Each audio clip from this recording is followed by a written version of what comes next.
Before we get into the deep stuff, let's give some basics or some things I want to do inquiry from the others. Walk me through the Santa Fe Institute. What was it about the time of the math? And this was in the late 90s. So they're not going to hear me on this part, right?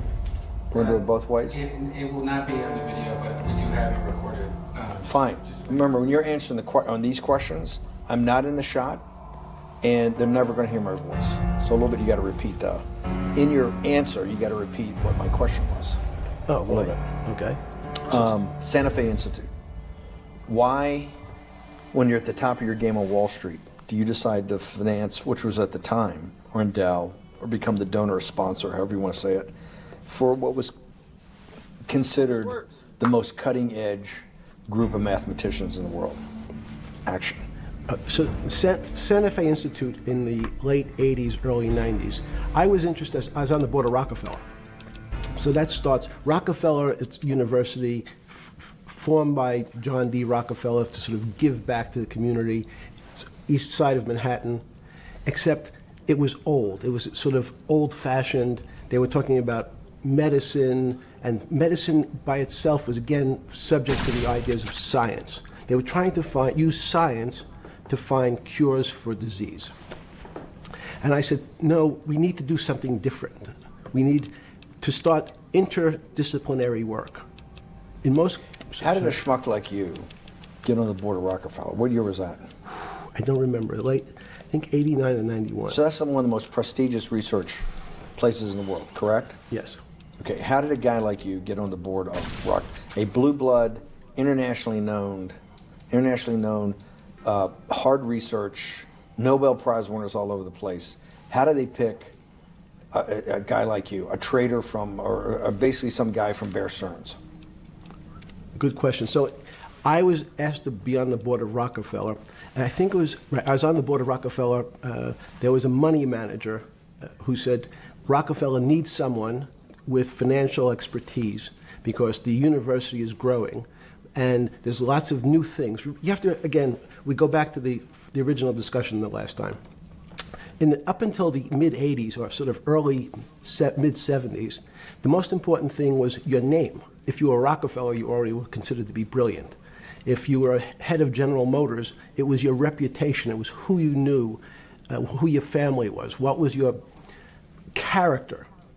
And then in the mid-'70s, basically, if you remember, you probably had a calculator. It was very advanced in those days to have a Texas Instrument calculator, where it could, by putting in the numbers, it would multiply for you to do square roots. And that was the first, and everyone who had a calculator was already advanced on Wall Street. A simple calculator, almost like your accountant. The most important parts of business were really now going to calculations. So it's not only mathematics, but it's things that could be calculated. Reputation couldn't be calculated. I could give you, are you a 10 on a reputation scale, an 8? What does it mean to have a measurement of your reputation? We'll get to that later. But places like Rockefeller needed someone to say, look, we're entering a different world where numbers and the numbers of companies, portfolio management was going to be balanced, it was going to be statistical. Jeffrey, could you come on the board?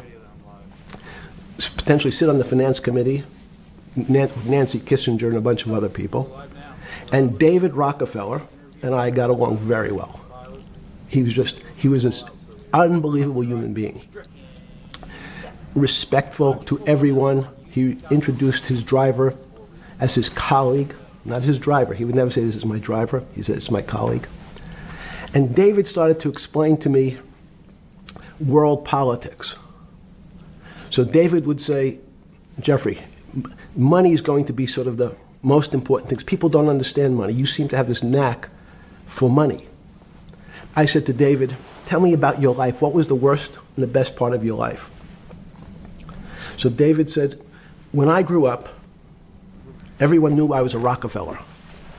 They didn't know that my father told me he would not leave me a dime.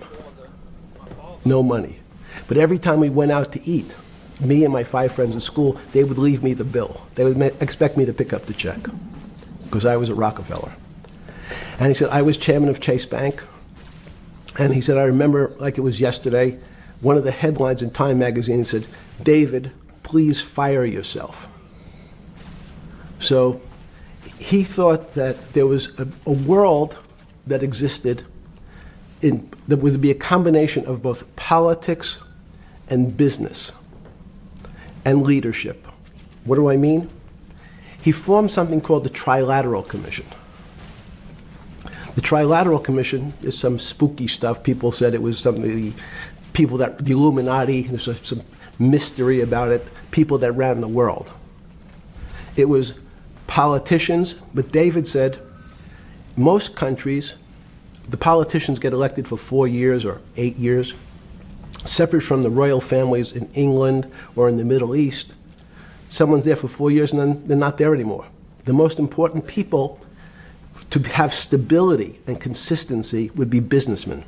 So he formed this Trilateral Commission of businessmen and politicians from 3 major continents. So it was the North American, the Europeans, and the Asians. So he said to me, would you like to be on the Trilateral Commission? Now, I was 30 years old, 32 years old. I said, great. And he said, well, you have to fill out this application so they have your bio. And I looked at the list of people, and it was Bill Clinton, former president of the United States, Paul Volcker, every great leader in America, the Asians, the Japanese, and with a very long description of their history. And they asked me to fill in what I would like to have written. And I wrote Jeffrey Epstein, comma, just a good kid, which I thought was funny, nobody else did. So to answer your question, at that time I recognized around the world that monies and currencies were not really well understood. But again, it was only numbers. So numbers, and I'll get to the fact that it was bad thinking. Numbers are very good. Are most people that you meet, even on the Trilateral Commission, when you meet most people, do you find most leaders financially illiterate, economically illiterate? Most political leaders don't come out of a background of finance. Most political leaders come out of a background of being popular. So in some of the countries, in some of the African countries, for example, they might have been a military person. They were a general. In some of the African countries, they might have been a disc jockey. Or in our country, they would have been an actor. The knowledge of money they don't have expertise, they have no degrees in finance. They really, and this is one of the major problems, their expertise, if they have any financial knowledge, is of their own checking account or bank account and filling in their own taxes. So many world leaders who don't really have a financial underpinning make fundamental errors when it comes to money on a country or institutional level. Let me give you an example. If you, Mr. Bannon, if I said your assets increased last year, you'd say, that sounds pretty good. And I said, what does that mean to you? You'd say, well, I have more money. I guess I'm wealthier. I'd say yes. And if your debt increased, would you feel wealthier or poorer? You'd say, well, I don't want to have increased debt. I don't like the idea of that sound, increased debt. Now, that and world leaders understand when their assets go up, they feel better. However, institutions like banks, things that people don't really understand are financial underpinnings of banks. When I say your bank, Mr. Bannon, you have the Bannon Bank, you doubled your assets. Sounds good, but what does it really mean? It means people owe you more money. You don't have any more money. What? Yeah. A bank's assets are how much it is owed by other people. That's crazy. So if the bank goes from $2 billion of assets to $10 billion, it means people owe it an additional $8 billion, but their assets have gone up. So the terminology of assets and liabilities is different for banks. It's not natural. And what most people, and you ask questions about world leaders, there's many people, I think your old boss Mercer understood, there's a fundamental part of money which is called fractionalized banking. Yeah.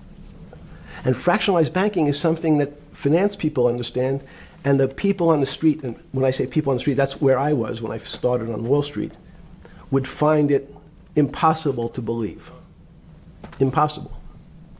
Why? Bannon Bank, I give you $1, just one single dollar. In our system of banking, I would say, okay, Steve, I gave you $1. How much could you lend out to your friends? And your natural reaction would be probably something less than $1 because I want to keep something in my pocket. $8 or $9. The way our system works is if you as a bank are holding my dollar, you can lend out an additional $8 or $9. No, it's impossible. I only have $1, Jeffrey. We have something called fractionalized reserves, which is if you have 1, you can lend out 9. That's the way our system works. And so not only do world leaders not understand banking, but the man on the street, my father who worked in the park department, it would be beyond his imagination that people could lend out more money than they actually had in their pocket. Next question. But how did this, in understanding that, when you get on something like the Trilateral Commission, you're on the board at Rockefeller, which is the most advanced research. You get brought into the Trilateral, which is the elite of the elite. How, since you're only at that time 30-something years old. 8 years from teaching at Dalton, right? You're Dalton. No, 10 years. 10 years teaching at Dalton. Yes. Walk us through. I mean, put us in the room. Walk me through exactly what it felt like. What it felt like being on the board at Rockefeller. We got these Nobel laureates, and you're sitting there making decisions, and you start to meet these people at Rockefeller. And you start to meet these people at the Trilateral Commission. What did it feel like? Maybe this alliance with Caesar will help. It's a great question. So what did it feel That's like? what I'm in the business of asking. What did it feel like meeting some of these people like Kissinger or Rockefeller? And those are two extraordinary people. But in general, I think the question, the people on Wall Street, I tell the story, the first day, one of the first days when I was in Wall Street, someone said to me, would you like to buy ATV? What, like bathtub stim pad? And I was looking in the brochure and I couldn't figure out what stock had a symbol of ATV. Be a pretty nice side gig. All right, I'll tell Jack. And when I finally said, well, I can't find it, and they said, what's the matter with you? Do you want to buy ATV? Which is, he was selling hot televisions, stolen televisions from the floor of the American Stock Exchange. Anything else? Referred to in common parlance as the televisions fell off the truck. All right, I'll tell That's, so I knew what that phrase meant from Coney Island. If you can find out what happened. But what I found was most people, what be it in business, in normal life, or in the world leaders, don't really understand money. It is something they think about. They have a sense of what it is. They certainly want more of it. But they also make statements like, we want more money, but we don't want more debt, which just shows a misunderstanding of what money at its core really is. So most people don't, they want to make it, they want to save it, but to understand it intimately is not a normal characteristic. At the first Trilateral. When I was a kid, these cats called the followers of the apocalypse came to our camp. They knew all kinds Or something?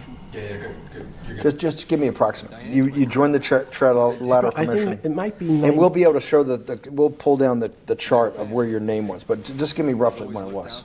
I think it could be 90. I don't remember. Let's say Sorry. early 90s. Yes. When you got on the Trilateral Commission and had the first, do you remember where the first meeting was? It was in Tokyo. In Tokyo. And at what hotel? The rest are all pretty groovy. I would like to say the Hilton, but it's probably not.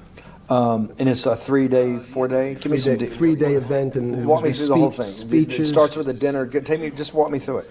It was boring. He's usually down. I can't. You couldn't possibly think it was boring. It's It was- bullshit. it was boring. You had to No, be stars sorry. in your eyes. No. Did you fly over privately? Yes, but it wasn't my plane. So it didn't count? No. You fly over. Yes. And it was who were the first, like when you first met those leaders, you had to be wowed. No. You're 10 years out of Coney Island. No, I'm not wowed by people of position. I'm wowed by people of great ideas. And I don't care if it's the bus driver. I don't care if it's the student I had who has teeth coming out Well, every these guys direction. have to have great ideas. They're the leaders of the three great continents of the world: North America, Europe, and Japan. No, many of these world leaders become world leaders because they're popular and they were able to get votes or they were able to convince people to vote for them. I learned later. Many of them were just good at what they did in terms of politics. Remember, world leaders are politicians in general. They're not scientists, they're not intellectuals, they're not great thinkers, they're great politicians. At the first Trilateral Commission meeting that you remember in Tokyo, in sometime in the early 90s, do you remember what were the big issues of the day that they were talking about, and what did you think about it? Yeah, in fact, it was funny because they were talking about inflation, and they were worried that what would happen, how do you control inflation? And as a mathematician, I didn't understand the concept. I don't understand the concept today. How's that possible? Well, when you talk about most things to do with money, money is meant to be local. It's US dollars, then I understand what it means. If inflation, it means my dollar today inflates, and it doesn't buy as much as it did a couple of years ago. The prices go up. I don't have, it seems that everything is great, but in fact my dollar is shrinking in value. If you, and you're the financial genius here. I'm just a lowly M&A guy. Sure. If you let me finish the thought. Go ahead. So if you're in America, you can feel inflation. Your salary's gone up, but you can't buy the same car. In fact, it starts to feel weird because the value. That's why I wanted to ask the question then. This is my point. Sure. The people who live and breathe this, the central banks, have been haunted by the specter of inflation since the late 70s. Yes. First off, tell our audience, how did that happen? The two great financial events in the 20th century, I'm not going to get to the 21st, were the great inflation in Europe after World War I, the Great Depression, the hyperinflation in Germany that led to the rise of Hitler, and then this inflation in the mid-70s. Before you go to explain inflation, why is the specter of inflation always the central thing in central bankers' minds? Because it goes back to the first concept I said, the weird concept of fractionalized reserves. The system is not well understood. And most systems, in fact, are not well understood. We don't know how our digestive system. Stop. This is impossible. This is impossible. The world banking system, the world currency system, the world monetary system has to be so well understood by the Greenspans of the world and the Bernankes of the world and you, right? The currency traders, the guys making billion-dollar bets every day. The legendary guy on Wall Street in the late 90s, Vassalin Brothers. Lou Ranieri? No, the guy that wrote the money. Michael Lewis? Liar's Poker? Yeah, Liar's Poker. Who's that about? That great trader. Lou Ranieri. No, it wasn't Lou, the guy that ran the desk. That eventually ran the hedge fund that went long-term capital. Yes, I don't remember. Who's the guy? I want to say, I don't remember. I'm sorry. Lou Ranieri is big, but Yes. those guys have to understand the system perfectly. No, they don't understand the system. They understand the local part of the system. So, for example, why is not only inflation, most bankers are terrified if the public understood that the bank really doesn't have their money at any one time. It's one of the things during the Depression, there were runs on the bank. The reason the banks don't keep much money in the actual bank is they assume that not everyone's going to want their money on the same day. So it's not really the fear of inflation. The fear is a run on the bank. Everybody wants to take out something that doesn't really exist. Inflation is tied to interest rates. It's a more complicated example. But when your money doesn't buy the same amount of product this year than it did last year, if it buys less and less, like it happened, you used the term hyperinflation. There's certain countries that are not managed well, like in Africa at the current, A $100 billion bill, $100 billion bill in Zimbabwe is worth 1 American cent. It's crazy. That's the perfect example of hyperinflation. It goes up, it doubles every day. So people are afraid that their value in the system starts to break down. But so if I said to you, does your doctor understand your body system? You'd say, well, I hope so, because I want him to keep me healthy. But you could have a kidney infection, you could have a heart attack, you could have a broken knee. There's lots of pieces of this system.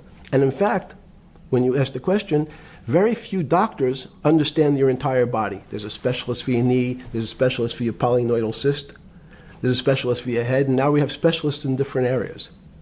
So and I'm going to get to your first question about Santa Fe Institute. The world economy and your body are both comprised of little systems interacting with each other and making one big system. This is what's stunning for all the little guys out there, the populist movement, the little guys that haven't had a pay raise in 30 years. They think that these elites, have everything. The guys in the room making the decisions, the party of Davos guys. You're sitting there, you don't think many people today really understand the complexity and really all the moving pieces and how they interconnect to the world's financial system. No, not only don't they understand the complexity, and that goes back to Santa Fe Institute was an attempt of trying to see if there was a way to mathematize, formularize, or algorithmically understand what the term complexity means. That goes back to the original question. Complex systems are complex by definition. But there's not necessarily, it's not one level of complexity. We might say, well, our fingers are complex, the movements, the muscles of our hands, but it's not as complex as the blood system. Now I have a circulatory system. I have systems on top of systems, so that there's no one group of or person that really understands the way the body works. There's no one group that understands the way the financial systems work. You might understand U.S. bond market. Now, you've asked about the trade of long-term capital. That was a bond fund, very small part of this very complex system. So the goal of the Santa Fe Institute was to see, is there a way to get in, somehow understand how complex systems interact? Fast forward, Steve, to today, where Google and these other engine companies, the other tech companies, are trying to build artificial intelligence.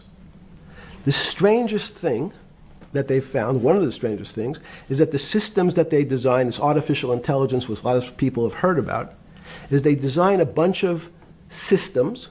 They're called neural nets. The term simply taken out of brain work, neurons in the brain. Nets because they actually look like a net. They put in some inputs. The computers work, spit out an answer. Sounds normal to you. It's because you're thinking about that calculator you had in 1976 on your desk. When you ask the person who designed the system, how did it come to that answer? How did your neural net, can you show me the calculations? They say, no, we don't know. We don't know how the thing we designed actually came up with that answer. That's pretty strange. They take the same neural net now and they put it in front of a video game. No learning, nothing. They say to the computer, they say, sit in front of your video game and learn how to play. It seems the computer learns better than any human in history, faster than any human in history, beats any human in history, but when you ask the designer how did it do it, no one knows. It just did it. So that's the first little touch of things that we already have gotten to a place where we don't understand it and we built it. On Sunday afternoon, September 14th, 2008, where were you? Sorry? It was the night they put Lehman Brothers in bankruptcy in London. I was in jail. Seriously. Yes. So the financial crisis of 2008 happened when you were in jail? Yes. Oh, this is going to be so amazing. This is going to be so amazing. I take it you didn't have your Wall Street Journal dropped off to you in the morning, your Financial Times. No. How did you hear about because I want I forgot about this, but yes. I'm trying to this is going to be amazing. This is let's go back and do that again. Sunday afternoon, because I want to find out about people, the geniuses understanding the complexity of the financial system. Because I think the best example we have is the financial crisis, the crash of 2008. Sunday afternoon, September 14th, I think it was, 2008, is when they were working feverishly in Midtown Manhattan at the Lehman Brothers offices and at various law firms around town, and with the Secretary of Treasury and the Federal Reserve, what they're going to do with Lehman. They decided they weren't going to save it. And so they prepared to put it into bankruptcy at the open of the market in London the next day. How did you hear about what was going to happen to Lehman Brothers, and what did you immediately think when you heard that it was going to be put into bankruptcy? I'm glad you asked that question. I was in solitary confinement September 14th. And again, some of the public stories about the wonderful time I had in jail and my work release, which didn't come till months after. I'd been there since June in an 8x10 cell with a bed in the back, a 6-foot bed in the back, a chrome sink with a toilet attached to it, and a little piece of metal sticking out that was supposed to act as a table. Now, since I was in jail, there were no books. Why? There's no library. No library, but you're in jail. No, I was in jail, not prison. So in jail, I was in a place what's called the Special Housing Unit, which is for the roughest, toughest, meanest people. They had put me there, they said, for my own protection. So I was in a 8x10 cell with a little slit in the door where they would serve my food on a tray about 9 inches by 4 inches. And then as soon as I finished eating, they would take the tray and close it down. And one of the guards said, do you understand there's Wall Street's crashing. I'm worried about my pension fund. What should I do? And I said, sorry, Wall Street's crashing? What's happened? And he said, there's some crisis and some companies are going bankrupt. I said, are you sure? And he said, yeah, it's all over the papers. We're all terrified we're going to lose our life savings because we have either a 401k or our pension funds. We don't know anything about money. Mr. Epstein, can you tell us, like, what's going on? Am I going to be able to afford my children's education? Am I going to be bankrupt like this company called Lehman Brothers? And there's another company in the front page today called Bear Stearns. Oh, no, I said. Why? Because that's the company I was a partner in. And in fact, that was a company I had a very large investment in. So, as a great story, I didn't have my Wall Street Journal, but in the early mornings, you're allowed to make 2 phone calls, collect. And when you pick up the phone, you can dial a number, and when the person picks up, they say, you're getting a call from the Palm Beach County Jail. Will you accept reverse charges? And the person either says yes, and the call goes through, or the person says no. The person I had called was Jimmy Kane, the president of Bear Stearns. And I said, tell me what's going on. And so that my knowledge of the financial crisis happened with Jimmy, who was at the center of the storm, telling me about what Lehman had gone under, and they were trying to figure out a way, should they bail out Bear Stearns? Did it strike you at the time of the mess you had made of your life to be in a situation that you're one of the greatest financial minds in the world, looked at by world leaders, and asked your thinking by the most prominent and important people in the world, and here you are in solitary confinement. You got to make a collect call to somebody. Did it strike you at the time how all the threads of your life had come together and put you in a position, or you had put yourself in that position? No. No. No. So it never struck you when you had to make one of your 50% of your collect calls that day, you call the president or the head of the CEO of Bear Stearns. The biggest financial event in your life is taking place, of which one, every important person in the world would be seeking your opinion. Number two would be a once in a lifetime opportunity to apply your craft. Number three, it would be a once in a lifetime opportunity to make money if you were smart, and obviously you're smart. You're telling me here, truthfully, that it never hit you at all of how you'd ended up in a place where you had to make a collect phone call from a jail cell that was 6x9 with a steel bed and your food being passed in through a slot. The question you want to ask is, who was the other call to? Okay, who was the other call to? The other call was to my friend at J.P. Morgan, who was then, I didn't know it at the time, trying to buy Bear Stearns. So at one point, I had two phones. It was difficult because they're afraid people are going to hang themselves with the phone cord. So they don't actually come together and they're pretty short. So I was actually going between two phones talking to Bear Stearns and J.P. Morgan at the same time. So I found it amusing. He found it amusing. And it never struck you about how to end up in a situation like this? No, that would be probably means I would be too self-aware. You can't possibly expect me to believe this. I know. I don't believe it. Even you're telling me that during that day, you never had a moment. You sat there and go, what the fuck have I done with my life that I'm in a 6x9 jail cell when I should be on a trading desk, or I should be in my $250 million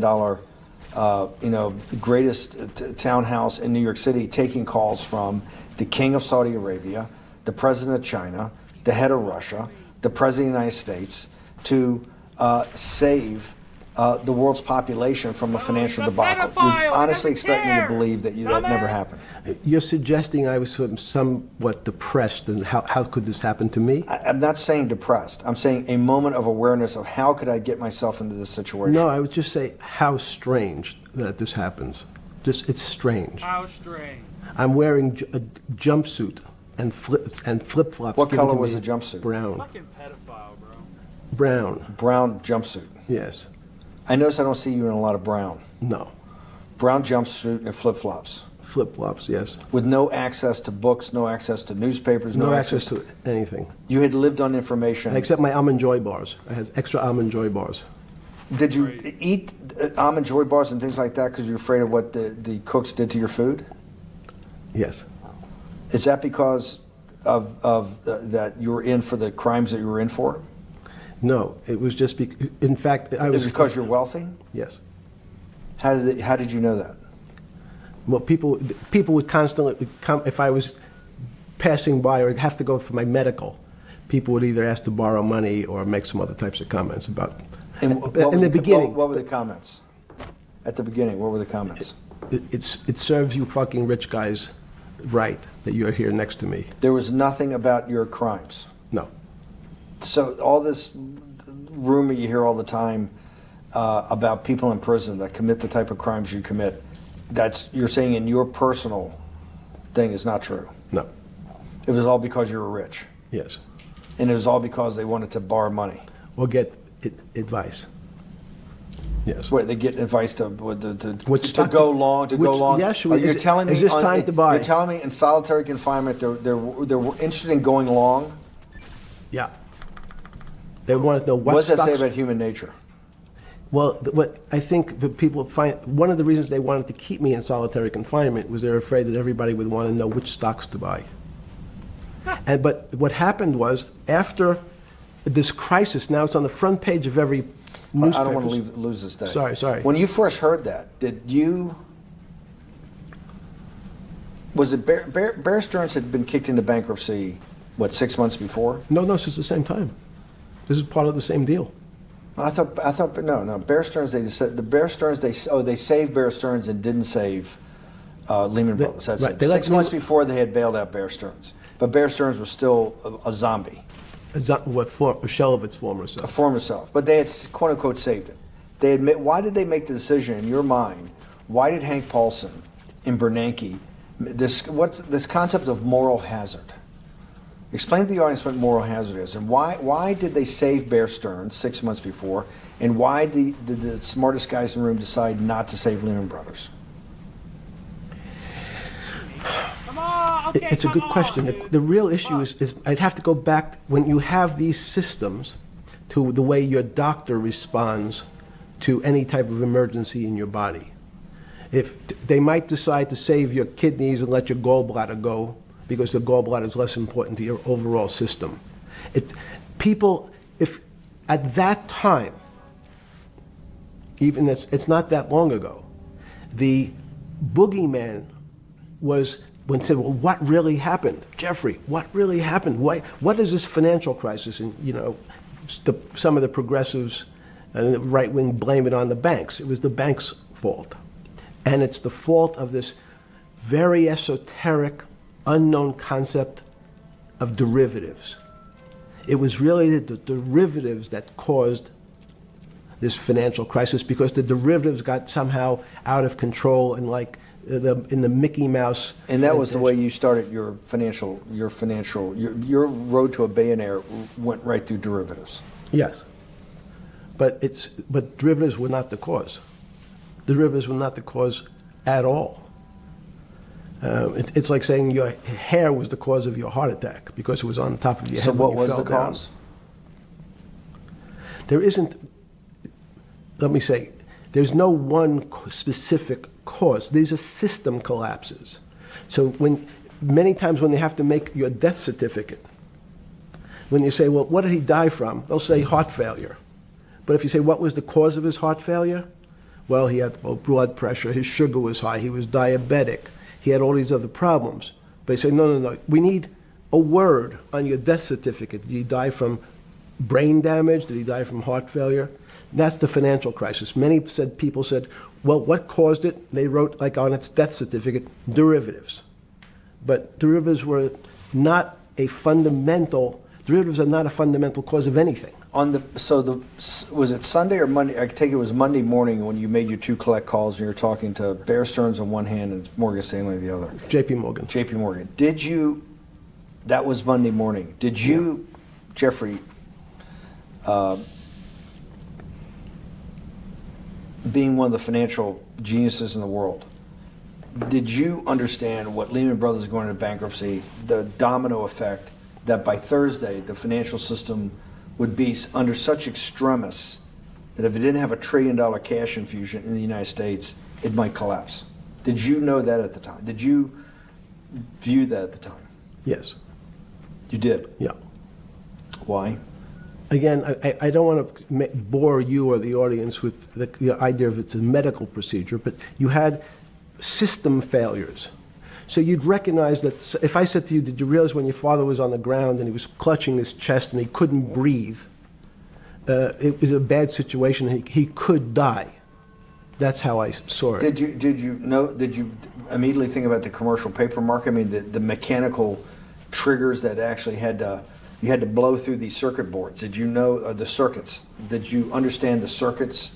Or did you have a concept of the circuits that were going to get blown through? Yes, but only because of an analogy to a body. And in fact, from my telephones against the wall with my little metal wires, because the next day I talked to another person in Washington about the issues of what I thought was happening, and I made the same discussion about the... They were at the Treasury Department? Yes.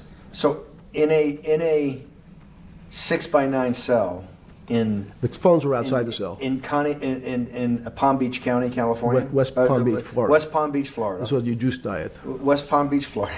West Palm Beach, Florida. West Palm Beach, Florida. You're making a call to Washington, D.C. to talk to some deputy secretary of Treasury. Someone in Treasury. Right. Someone in Treasury. Right. And that does not, the night before you go to bed, it doesn't dawn on you at all. You never have a moment of self-reflection that, how did I end up on this metal cot when I should be at the center of things? No, I had a telephone. So I've said, I can talk to, it makes no difference where I am. In fact, I'm still talking to the same person if I was at my home in Palm Beach. But I'm the here in difference your jail. home in Palm Beach. I can dial my That's a own phone. That's bullshit. No, but you can also make 1,000 phone calls. Here you got to make one, and he's got to take. Think the how much charges. better that was. I had to decide who was the right person to call. That was unusual for me, because I would have called 20 people And before. what was the advice you gave? I said, you have a sick patient, and it's very much like a sick patient in the emergency room. You can't think about it like your car. People in normal walks of life think about money and things as a machine. And unfortunately, so if your car breaks, cars are always easy to fix. My jets, my cars, if it breaks, I know it can be fixed because it simply follows the same pattern. If this part breaks, you replace the part and the thing works again. People and the financial system are not machines. They can't be fixed the same way. You can't simply take out the put some more juice into the commercial paper market, and that's like replacing the carburetor on the car. It's much more, I have a patient who can't breathe, has a stomach problem, can't see, looks bleeding at the same time. What do I do first? I have to think about it as a system. Where's the most logical place? What's the most dangerous place? If your heart stopped, we have to start your heart again. In the equivalent to the money market, why do I have to start your heart again? I need to get your blood flowing. If your blood stops, you're dead. If liquidity, which is the equivalent of blood in the financial system, dries up. Once liquidity is basically cash, putting cash into the Forget system. about what it is. Okay. Liquidity is liquidity. It allows the system, it's the blood of the system. You need to pump blood hard into the body of the economy to keep it flowing. And if you're, especially when you're worried about someone dying, you're not going to be worried about the niceties of, well, you got the shirt dirty and there was some damage. Pump in that blood, keep that heart When you pumping talked to the person in Treasury on Tuesday, the 16th, did you get a feeling as you were sitting in your 6x9 jail cell in West Palm Beach, Florida, that they were on top of things? No, you can't. It's impossible to be on top of things. There's no such thing. It's, again, the doctor watching the patient die. You hopefully have some confidence that he's seen it before. He recognizes that there are some steps he has to take first before he bandages the guy's finger or worries about what shoes he has on. So you hope that the people in charge, your doctors who are working on the emergency patient, have enough experience and, frankly, judgment to try to keep the patient alive. Did you think that they had those things, patience and judgment? They had pretty good judgment, and you needed a lot of luck, just like in the dead patient. You need to, hopefully you put that blood in and it's not too late. And you make some mistakes, but you have to know you're going to have to give it a shock. In the run-up to the September crash of 2008, Yeah. I guess you weren't occupied with finance. That whole summer, how long had you been in jail? Went to jail June 30th. So the entire summer. Yes. Before you went into jail, you were still very active in the financial markets. Yes. When you say active, you trade currencies every day, you trade stocks every day. When people, I don't do any- someone like you, or you give advice to people to trade stocks or trade currencies. I don't trade every day. I think that's, like Woody Allen said, you can't beat the bank. So I try to pick my spots.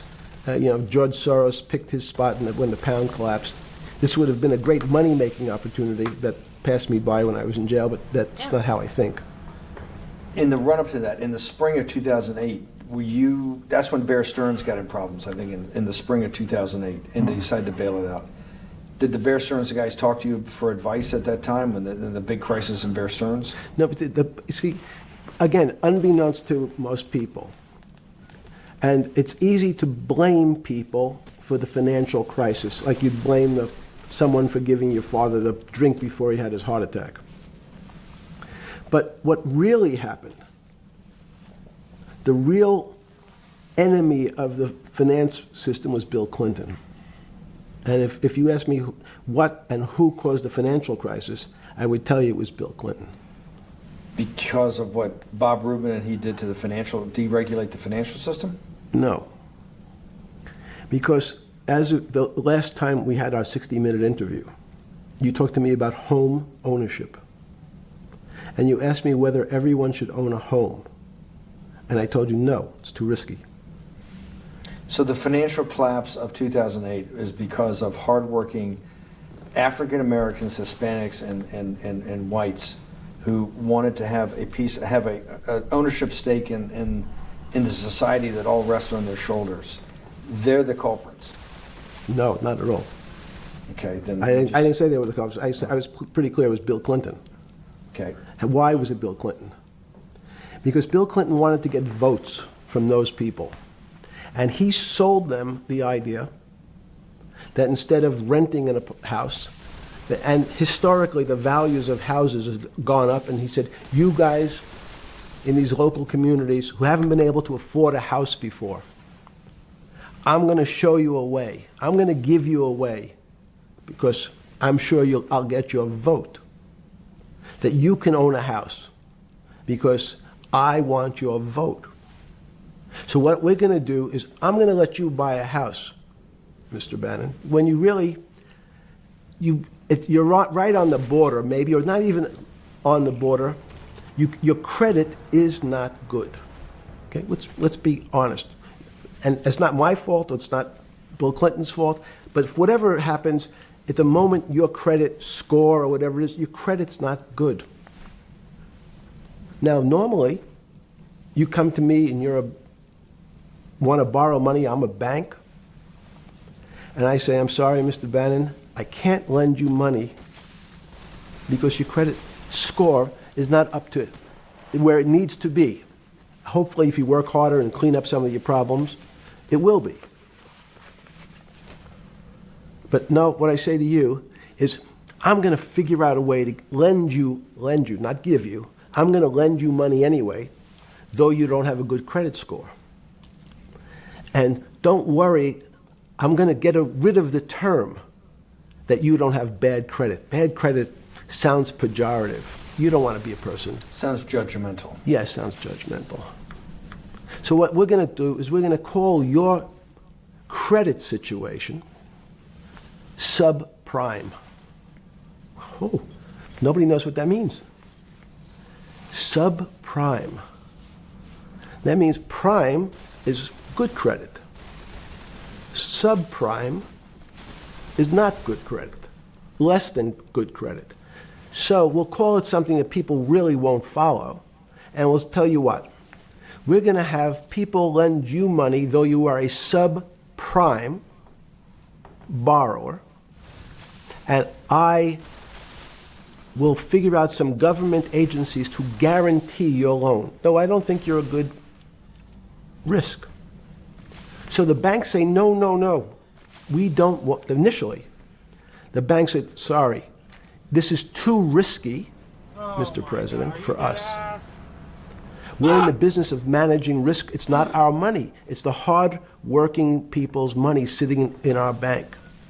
We can't lend to people whose credit is not prime. You're asking us to lend to people who are subprime. And he says, here's the key, if you don't, Mr. Bannon, I'm going to make sure the Justice Department charges you with discriminatory lending because you refuse to lend to my subprimers.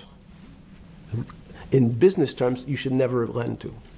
But what we'll do is I'm going to form an agency called Fannie Mae and Ginnie Mae, just another agency names. They'll guarantee your loan. So don't worry. Don't worry. You don't have to pay it back anymore. Even though and maybe you don't even have to work as hard anymore. That's probably a harsh statement, but these players, these two big firms, Fannie Mae, will guarantee the fact that that bank will receive its money. Now, the bank says, wow, best deal in history. I refused to lend to Mr. Bannon, but now he has the big brother, his Uncle Sam. He went to his Uncle Sam, and Uncle Sam says, I'm guaranteeing it. The bank says, I want everybody. Give me as many people as you can give me, because Uncle Sam is the best credit in the world. Not only it's the United States government. We'll take it all. We'll take as much subprime as we can handle. because it's the best investment for the moment. It's a strange investment because it has politics that has inserted its way into the numbers. Politics doesn't belong in the markets, but now we're going to have, I want the votes, we'll make guarantees that you who can't get a house normally will be able to get a house from the bank. The bank says, this is the best deal in history. We will package 100, 300, 1,000 of you subprimers, and we'll sell it off to somebody else. And the whole system becomes mired in subprime mortgages. That's becomes the issue. What do you mean mired? There's just too much supply, it's a supply-demand problem, you get too much supply? No, it's a very good question. What does too much supply mean? Well, then you get to people, go back to your first question to me, government leaders. Government leaders know if they're good, and they can do mathematics, they can balance their checkbooks. So certain people in Congress said, well, how do you value these subprime mortgages? The banks say, we've been valuing them the same way we've always valued them for the past 20 years. The accounting firms, there's something in this country called GAAP accounting, which is a standard type of accounting. And we account for them the same way we've always accounted for them. If we paid $1,000 for your mortgage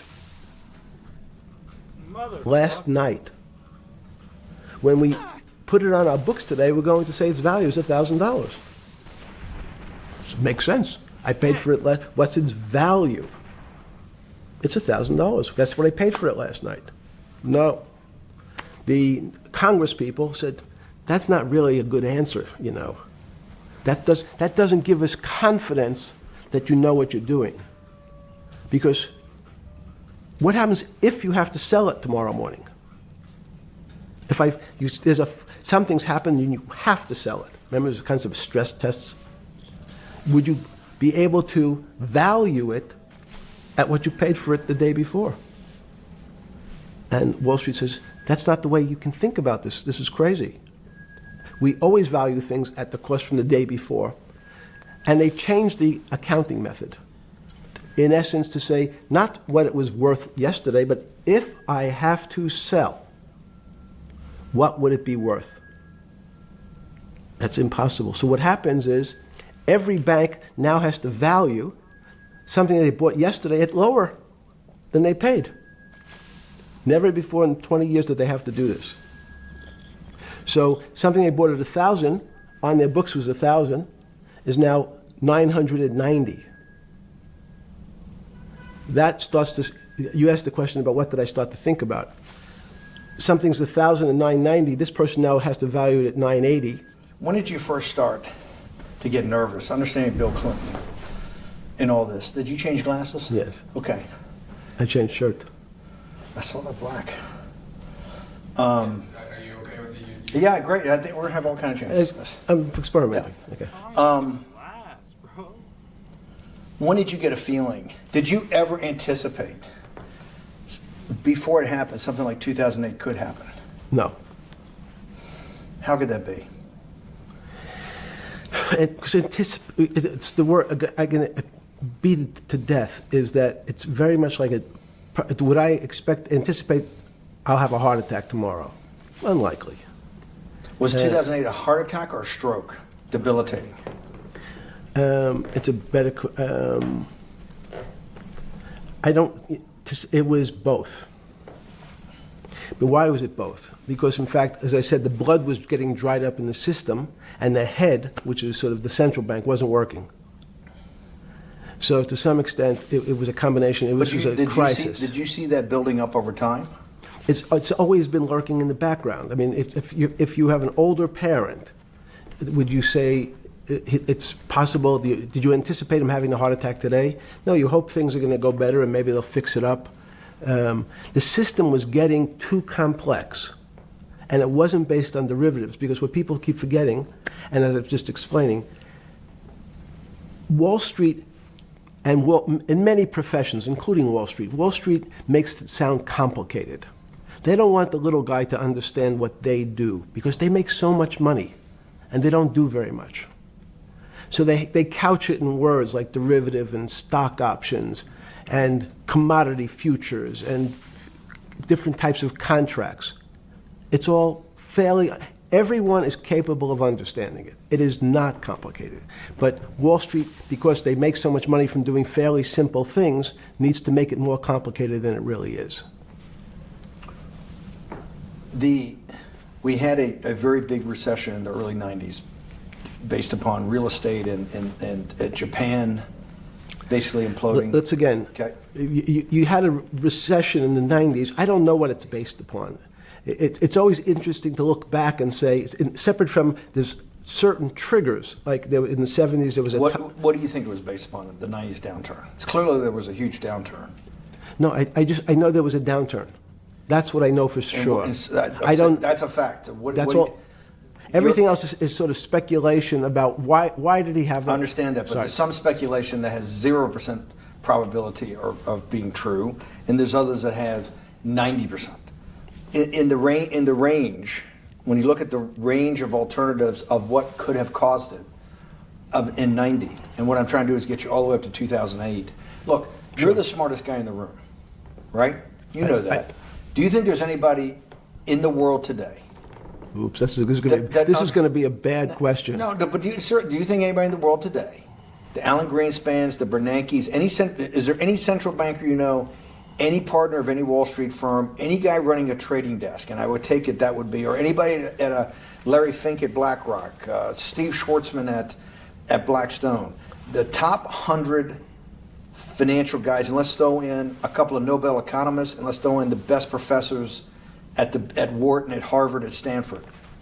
Do you think that there's anybody that understands money or understands the world's financial system as good as you? There must be. But it doesn't come to the top of the head. No. Okay, fine. Now Is that I've gotten that, let's go back to 1990. In that arc from the fall of the Berlin Wall to 2008. Good. We started with the implosion in Tokyo of the Japanese economy, Japanese financial markets. We had the huge run-up in internet stocks, right? We had the implosion of that in 2000. The bankruptcy of Drexel Burnham in 90. Mm-hmm. Implosion of Japan, huge run-up in equity markets for the internet, implosion of the internet in 2000, 10 years later roughly. Mm-hmm. And then this run-up through the Iraq War and all that, the run-up to 2008. Every 10 years, it seems like, we're in some sort of 10 years before the 1990s was the 70s. You sound like an astrologer. Okay. And not a finance person. You're supposed to be a mathematician. It just seems to me a pattern of every 10 years. That's misleading. That's exactly right. Okay. Because people like to see patterns. People like to see patterns where there are none. So a pattern of a financial crisis every 10 years is just in my mind. Yes. Long-term capital that had to be bailed out back in the late 90s when everybody panicked. And that wasn't that bailout today would look small, and it was a $5 billion or was $30 billion. Businesses fail all the time. But long-term capital, and the Federal Reserve stepped in. But I'm saying people go bad. Things go bad all the time. Yes, you're correct. The audience is watching this, the little guys, they go bankrupt all the time and nobody gives a shit. You know why? They're a little guy. But when long-term capital management goes bankrupt, or Bear Stearns goes bankrupt, or Lehman Brothers goes bankrupt, people care because it's an unfair characterization. Why do you say that? Because again, it's the complexity of the situation. If you think about you have a complex system. You have your body. Now, in fact, the little guy is my finger. This is. And Bear Stearns is your heart. That's correct. The banking system is my heart. The system, I can't risk my because remember, it's not only my. You haven't been able to name. Hang on. You haven't. Hang on. No, hang on. I was trying to hang. I wanted to see if the hang on worked. No. You haven't been able. You're not good enough yet. You're like junior wizard trying to do it. You haven't. Yes. I'll say, since we can't name another guy that's as good as you. There may be a couple out there. You're not bragging. You're humble. It had to be sometime. Please tell me there was some time before you went to jail and basically got cut off from daily information in the summer of 2008, that you started to get very nervous that this complex system, that something was deeply wrong? Okay, first, let's go back. When I say no one understands the system better than I do, it doesn't mean I You always understand. sound like a doctor. You're afraid he's going to get sued for giving a thing. Yes, you're not, no. gonna, you're No, not no, taking no. on any liability. There's no contingent Yes. liability here for Yeah, your no, answers. no. But the word understand is the problem. Okay. I don't understand the system. So I don't understand the financial Will you system. please stop? You cannot sit here and Yeah, tell me. no. What we just went through, I'll go through again. The hedge fund managers, the money managers, the central bankers, the commercial bankers, the heads of the investment banks, the heads of all the trading desks, the top economists, and I'll throw in the business school lecturers at Stanford. Of all the top 200, 250, you can't name at the top of your head the guys who are at least at your level. You have to understand it somewhat.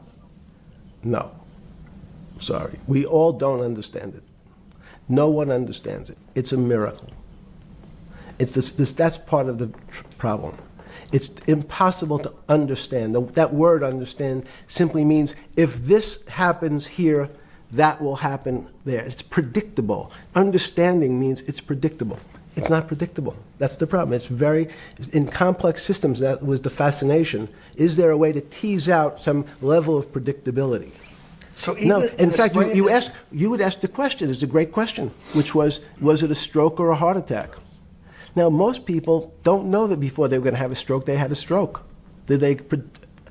They just have a stroke. Do they understand why? In hindsight, you go back and you can make lots of explanations. It might sound good, and if you're talking to the working man, you're using language that he'll never understand. It's complex, so he, just like going to his doctor, he says he has a gastrointestinal problem, or he has diverticulitis, as opposed to saying, you had a stomach ache, you ate bad food. People don't like to say it in normal, everyman terms. The system had a stroke, but we don't know why. But you just, okay. Hardworking people, and there's a great social benefit, would you not agree, with having people having ownership in the system? When you say ownership in the system, it doesn't mean, Let's start over. 'Cause- okay, So flip Sorry. over your phone too, because Yes. I don't want anyone to see Yes. what's on your phone. So maybe flip it down or something. yeah, Yeah, who knows what the fuck comes up with that phone? that's correct. We don't want to send you. KSA. I can't not believe I've got the magic moment when you're in fucking prison or jail, wherever the fuck it is, It's in crazy. solitary. Now, there's a funny part to that we missed, which is So said, go ahead, tell it. the funny part is Yeah. what you asked me. Is there anything funnier than that? No, For no. black humor, I don't make any black comments. Sorry. You asked me what I was wearing. That's right. You're too wrapped up in the Me Too movement. Yes. So I was wearing a brown jumper and a brown pair of pants given to me by the jail with the word trustee on the back. Because you had qualified to be a trustee? Well, the funny part was it was spelled Trusty. So I wasn't really sure. I'd been a trustee in many different operations, but it was the first time it was actually printed on my back and spelled incorrectly. Probably had a higher level of being a trustee at that than you had at all the boards that you were trustees, right? Yes, right, because as the trustee meant you get two devices to clean your toilet as opposed to one. Yeah, but it also meant that you had some sort of personal fiduciary own responsibility for oneself, right? In the jail? You mean? Well, that's what being a trustee is. That's where they give you two. Yes, you get two cleaners. Yeah. I was a trustee in the jail because I was able to teach some of the kids to help them get their GED. So that's how they gave me a trustee job. There's no time. I got to go back to this because I'm like a dog with a bone in this thing. Yes. You can't. There's something deeply fucked up with you. At least something. Well, we know there are things deeply fucked up with this. You will get through in this film, Right. but you cannot possibly have sit there, knowing that you came from nowhere, knowing that you went to the very top of what is considered outside of science and maybe physics, the thing people most admire because it's like alchemy, understanding high finance. To sit there in what will be the defining financial crisis of our time, like Black Friday and or Black Yes. Monday, whatever it was in the Great Depression, and be there at that exact moment, triggered in part by a firm that you used to be a partner in and knew intimately well, and it created much of your initial net worth because of, and know that you couldn't, someone who lives on a phone, right? Yes. Because you do live on a phone, right? Correct. You had to make just 2 collect calls. You cannot tell me sometime during that day you did not have that conversation with yourself of how the fuck did I do this to myself to put myself in West Palm Beach in a 6x9 cell with a metal fucking bed with a brown shirt that said trustee spelled wrong. So did I find it amazing that I was there? That's a Not better- amazing, and I don't want to say it's not Nope. funny. Oh, I thought it was. I wasn't funny. Right. But Not I- amazing. no, it was incredible. Incredible in what way? This- Incredible, like how do I do this to myself? No. It's as incredible as me sitting here in this house. They are both just 2 sides of the coin. That's how I think about it. That my life today is incredible. Do you consider yourself a stoic? No. I consider myself a hermit. Stoics are not very happy. Being a hermit then, being in that 6x9 cell, being in the cell qua the cell was not the problem, right? Correct. What was the problem? Eating the almond joy bars. Because you couldn't eat the food. No, right.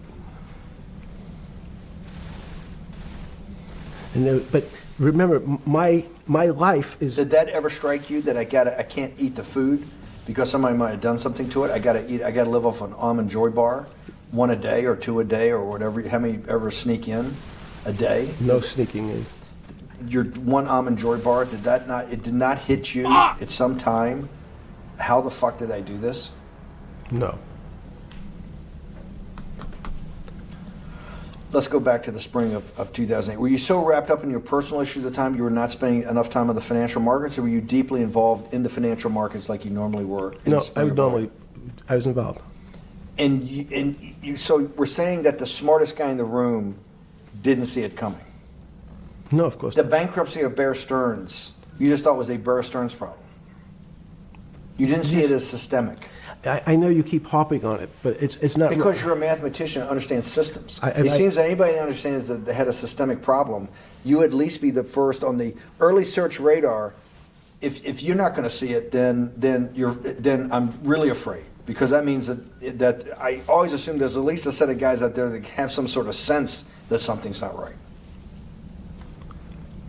Imagine the guy who has a stroke or had the heart attack. When you ask him, did you feel funny the day before? He's going to tell you, yeah, I didn't feel right. Something was off. I didn't feel right. I had my stomach was right. I felt a little dizzy. I felt a little weak. But if you asked him that day before, do you think you're going to have a heart attack tomorrow? He'd say, no, I just feel a little weak. I'm a little dizzy. My stomach hurts. So these systems, and that's the issue of complexity. What complexity says is that, in fact, everything seems to go along, and people have seen it. One of the great examples of complex systems is sand dunes. In fact, the sand keeps building up. People have seen some, and all of a sudden, one more sand drop, and all the sand starts running down the hills. That's the way I see the financial markets. When you funded Santa Fe in the early 90s or late 80s? I believe it was early 90s. I can get back to you. But early 90s, Santa Fe was funded for the study of complexity theory. It was math. So let's back up. So why did I buy a ranch in New Mexico in 1993? So that gives you some sense. So I would have funded it in 1990. Los Alamos, which was the high energy lab up in New Mexico, was losing all its scientists. And They were Los closing- Alamos, it was where Oppenheimer and where a lot of the nuclear weapons program, the bomb. That's where the original bomb. Manhattan Project. Manhattan Project Yes. was Yes, sir. as Los Alamos, and you bought your property out in New Mexico to be near that? Yes, because the scientists were going to be, they cut the funding for high energy physics. But the people who worked in Los Alamos would still be in the Santa Fe area. They cut that because this was the Cold War dividend, right? I don't remember exactly why. It was because, again, people thought that physics and high-energy physics really wasn't that important. Because that was about nuclear weapons. No, it was because they decided, which may be not right, this was the same time that Murray Gell-Mann came up with the term quark, Q-U-A-R-K. He picked it out of an old poem, the word quark. But it was mysterious. So they were starting to understand in the 90s that our world of the physics world, there was things that were just unexplainable. They called it strange things. You gave it a name. You gave it some characteristics. You called it had charm, was one of the terms. It had a charm. It had a flavor. It had a color. But no one, Mr. Bannon, understood what it was. Just like the financial system. And you wanted to investigate that. I wanted to see if we could build tools so others smarter than me could help investigate it. And that was the beginning of your Santa- concept of the Santa Fe Institute. Yes. And Santa Fe Institute was founded to do study in this type of... Can these areas of strange things be described by some form of mathematics? So that's what I'm trying to get at. The foundational thought, the organizing principle of Santa Fe Yes. in the high physics lab at Los Alamos, Right. which had been the headquarters of Manhattan and the Trinity Project, right, the bomb. Yes. So you're talking about the elite, the high priest Of physics. of physics. Yes, sir. Which high priest of physics, some subset of that is also mathematics. It's math. Yes, they're both similar.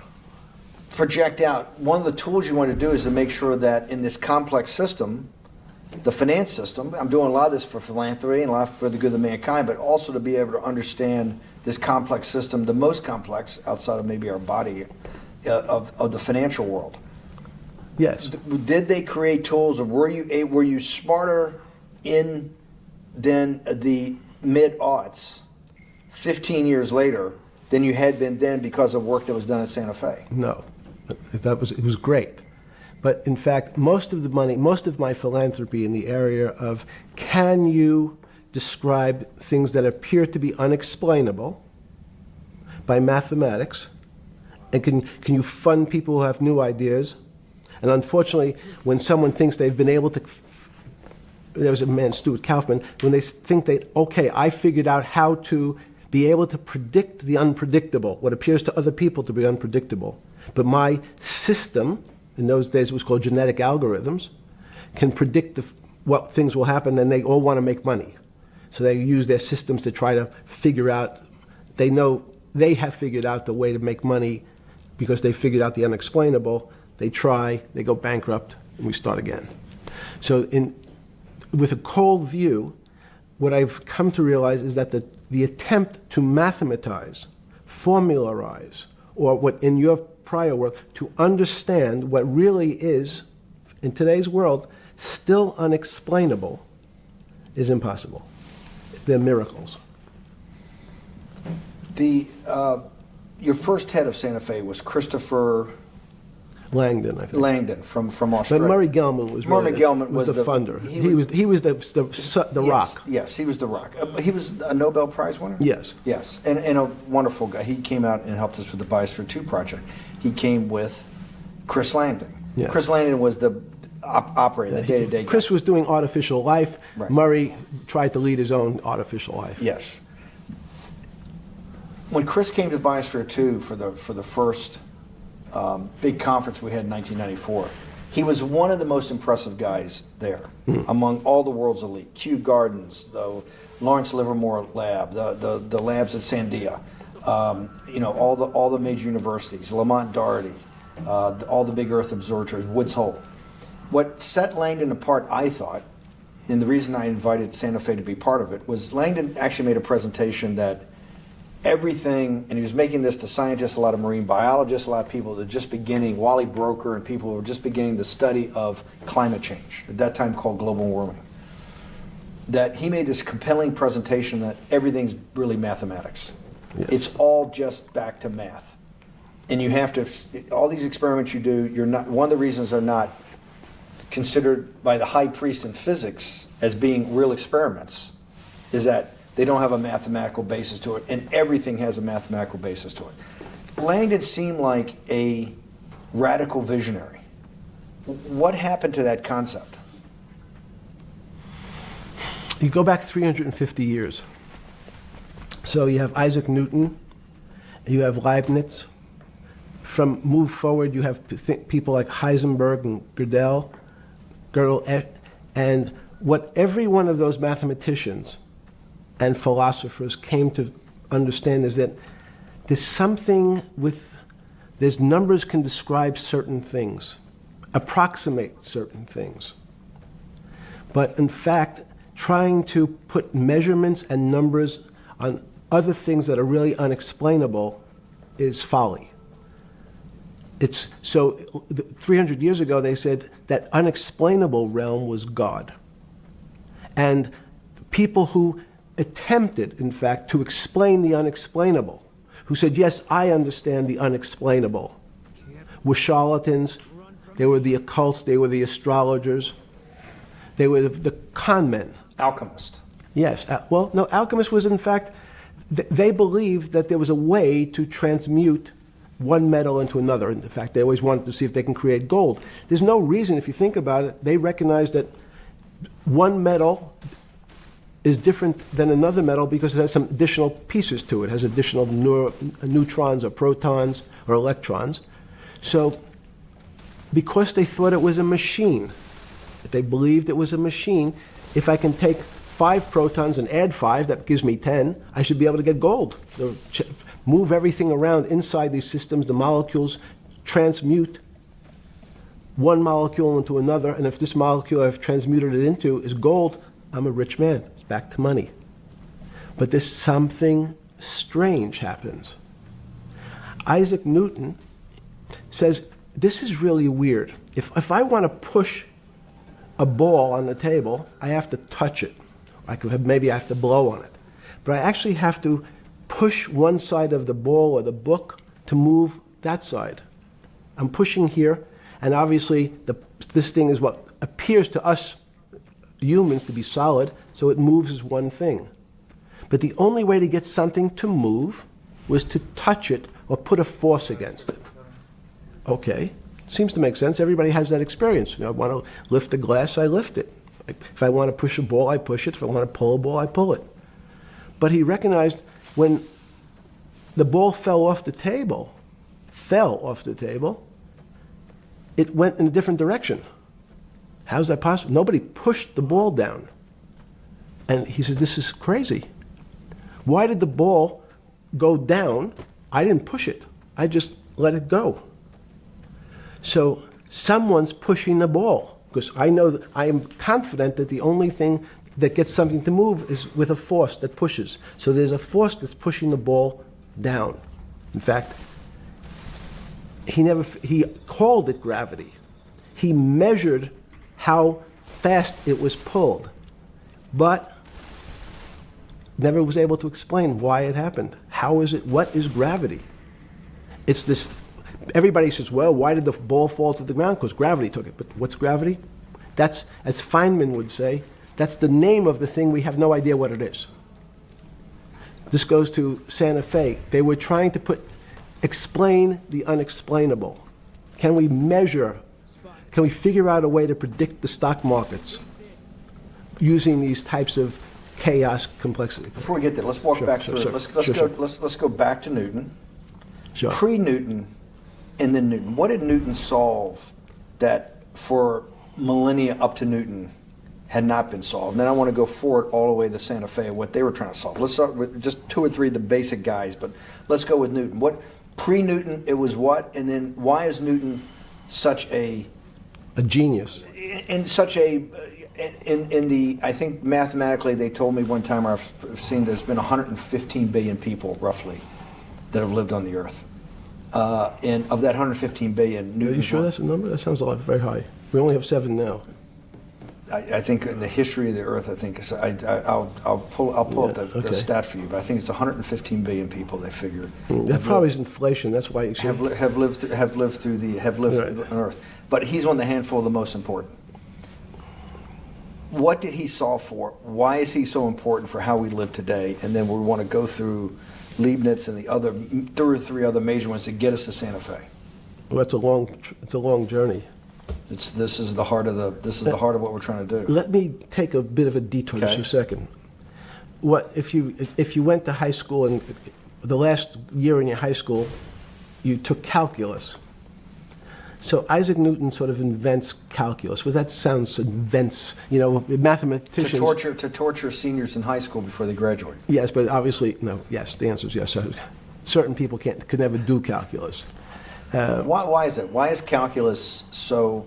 Why is that the dividing line between, to me, people who can handle that and can go on to do certain things, and people just hit the wall, even if they know math? It seems to me that there's that calculus is the thing that changes. It bridges. That's because it's about the theory of change and the theory of how things change. It's a great question. But in fact, what calculus does is it's somewhat philosophical. That's why mathematics is Newton wasn't a mathematician, he was called a geometer. That's what they used to call themselves. They understood geometry and numbers. But there's an old conundrum where it says, during Pythagoras' days, Zeno's paradox it's called, where they said, well, if the wall is 2 feet away from me, and I take one step that's halfway to the wall, that'll be 1 foot away. And if I take another step that's half again, that'll be half a foot away, and then a quarter of a foot. I could walk forever but never touch the wall. Doesn't sound realistic, doesn't make any sense in our real lives of the physical. But what Newton understood is many problems were like that. Many things approached the wall, or in calculus, approached the limit, but never really reached it. So he said, it's okay, you don't have to reach it. We can do lots of the mathematics as if it was so close, it was almost there. And we could do lots of mathematics almost being at the limit. And this is really important, Steve, for today. Because most of the science up until today was things that are starting to approach the limit. You were taught in high school that if you had 1 divided by 0, if you remember your high school algebra, you were told, what's the answer to that? Is there an answer to 1 divided by 0? No, if you were in high school, I'd say, stay away from it. It's the boogeyman. You could write it down as it's undefined. It's not able to be determined. There's a bunch of things. But in fact, 1 divided by 0 is a strange things happen. It's a world of the strange. And what I'll explain to you after is that when you get 1 divided by 0, you get into a world we don't know what happens. The answer is it's not explainable. We can call it things like undetermined. We can have a convention to say it's X, Y, or Z. But in real life, we don't know what happens when you are actually at the limit. So Newton thought the same concept is that the limits were God. You got close to God, but you could never be God. He had this sort of religious interpretation. Okay, I want to go back to Newton. Why is Newton such a big dividing line in mankind's history? What is it about Newton? What is it about what he tried to solve? What did they not know beforehand? And because we live to a degree in a Newtonian universe, although I realized later subparticle atomic physics, but at least for a while it was Newtonian. So what's the dividing line? Why is he so important? Why is he an inflection point in mankind's movement from the swamp to the stars? It's a great question. Stars was by Kepler. What Newton starts to allow us to do is to make accurate predictions. Remember that we've talked about that with money, about the things in our physical world, how cars, he didn't have cars, that how horse carriages moved, how bowling balls moved, how pool cues and pool table balls. Had people tried to solve that before Newton? Many tried it? Heraclitus or Plotinus, Pythagoras had these greats that we hear about. Had they tried to solve the same problem? Not the same problem. They tried to again, what Pythagoras does, he starts to figure out this relationships in triangles. For example, everyone knows the a squared plus b squared is equal to c squared. That Pythagorean theorem, which is basically says these shapes in a triangle, each side of the triangle has a fixed relationship with the other two sides. That's strange. He knew, again, but it was all numbers. This was a system of things in the physical world, and Pythagoras says we can start putting numbers on things that help you predict how they will behave. You can add two triangles and make a square, some different shapes. They were looking at geometric forms. Newton says, well, I want to know how planets move. I want to know how things around me move. Can we find formulas? Can I find formulas that explain what I see in the physical world, how physical things interact and how they describe one another? Again, the fact that two things, two solid masses, for some very strange, unknown reason, unknown today, attract one another, no matter what they are. People have seen the experiment. You hang something, two little metal balls from a string, and they move towards each other. In fact, they move towards each other was very specific.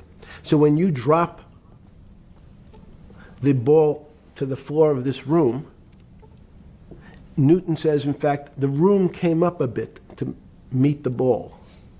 The room moved. It's imperceptible. You can't really perceive that motion, but they attracted each other with certain ratios. So he started to be able to measure things in the physical world. And that was great advances. It also, now you wanted to move very quickly. Unfortunately, most people, especially in the 20th century, 19th century, said, well, like Newton, let's measure everything. Let's measure people's behavior. Let's measure their psychology. Let's measure their health. You go to we could have my blood test. Let's measure everything. We measure Wall Street. Their voting habits. Measure, measure, measure. Can we put a number on how much I care for my wife? Can I put a number on how I feel? And we tried, unfortunately, we try to mathematize the finer things in life, and then recognize that there's things that unfortunately just fall outside. Schrodinger wrote a very famous book about what is life. He was trying to figure out a way, can he describe the difference formulaically between things that are alive and things that are dead? The answer is no. The things that are alive in my world are miracles, not magic. Magic has a bad connotation, trying to hide things. You don't believe in the spirit or the soul? That's what animates people, is your spirit or your soul. That's No. Have you ever seen someone die? When they die, their spirit leaves. Their soul leaves, no question. So in There's fact, no question to you about no that. question. There's no question to you that there is some animating life force within us that leaves when you're dead. Yes, in fact, I refer to the soul. This obviously a certain the questions in the past, even Because during people would normally think you were soulless. So Thank you. But have you talk about you actually believe in it and have done some thinking about it is pretty shocking in its own right, isn't it?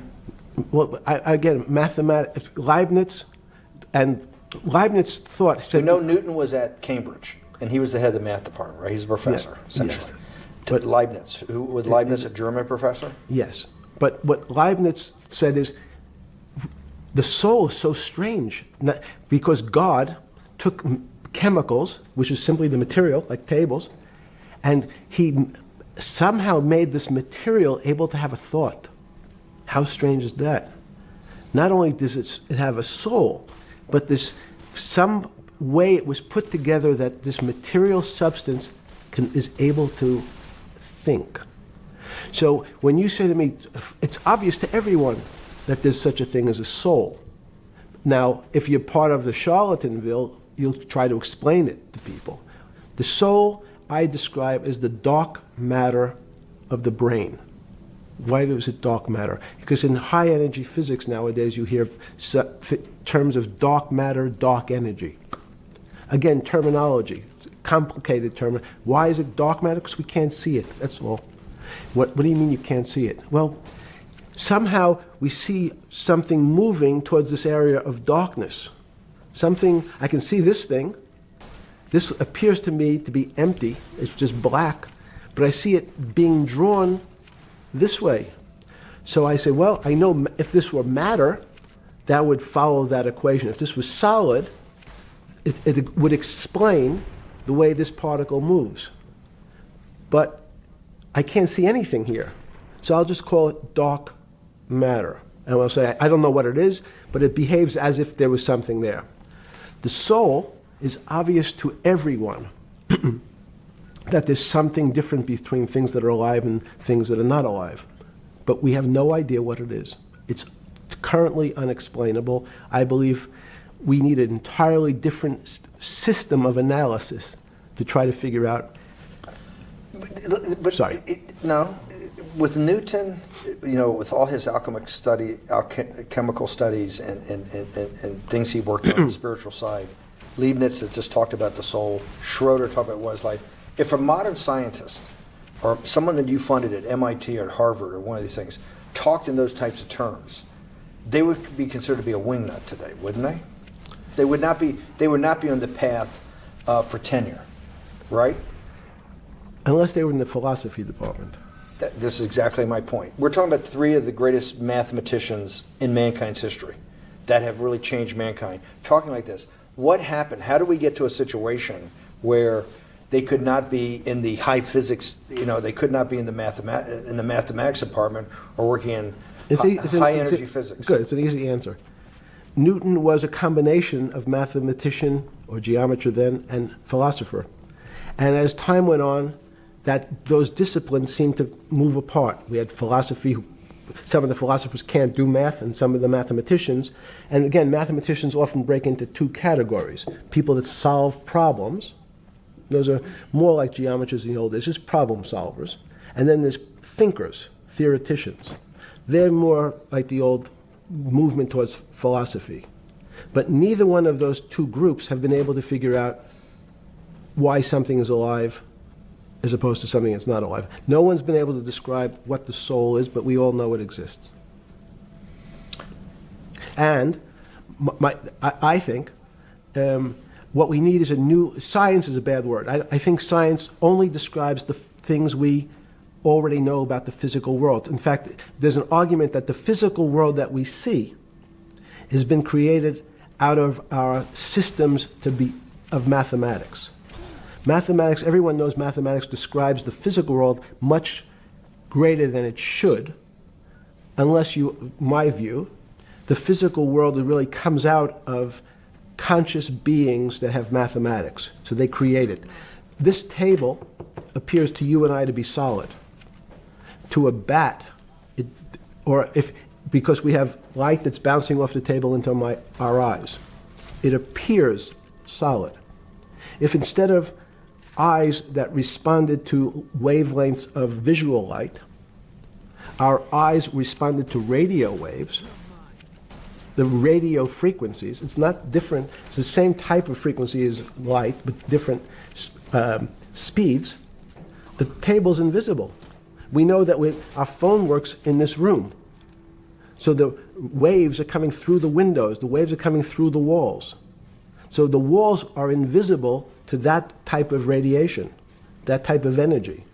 The walls I can see them because my eyes, a physical system determines that the walls are there. You, with Murray Geldman, you founded, or were the original donor, and had the idea of Santa Fe Institute. In 10 or 15 years later, that effort to study the complexity of systems mathematically Yes. was It's a essentially total failure. A total failure. Total failure. Why is that? It's the failure of science because, in fact, if to some extent science doesn't describe romance. I don't know why I'm attracted to somebody. I don't know. People are attracted to each other, and everyone has the same feeling. They've seen someone walk in the room, and they say, "Oh, that person gives me a creepy feeling." Science has tried to describe. Science doesn't describe what creepy feelings means. They just know it's a creepy feeling. I think women as I said the last time, have an intuitive sense. What is intuitive? They have intuition, they have feelings, and they're able to deal in the realm of things that men, especially men like myself, find unexplainable. They have women have intuition, men see things a bit differently. Men want to measure everything. Women are not really that interested in measuring. In what you're saying in macro terms, you actually think science, mathematics, maybe ultimately technology is moving to that more intuitive. I think science and math are old-fashioned. And unfortunately, people are still taught that they have to learn algebra in school and certain things in school, as opposed to learning to have an emotion. Is this what Larry Summers was trying to get at? Maybe he didn't say it perfectly enough, but what he was trying to get to in that system, the systems we study today, the way mathematics is either taught or understood, that women just haven't gotten up to the highest realms of engineering or physics or mathematics because of that. And you're actually implying that there's a either new branch of science, or we've hit an inflection point like in Newton that's going to go in a Newton took mankind in a different direction because he was able to measure. Then you had subatomic, non-Newtonian physics later.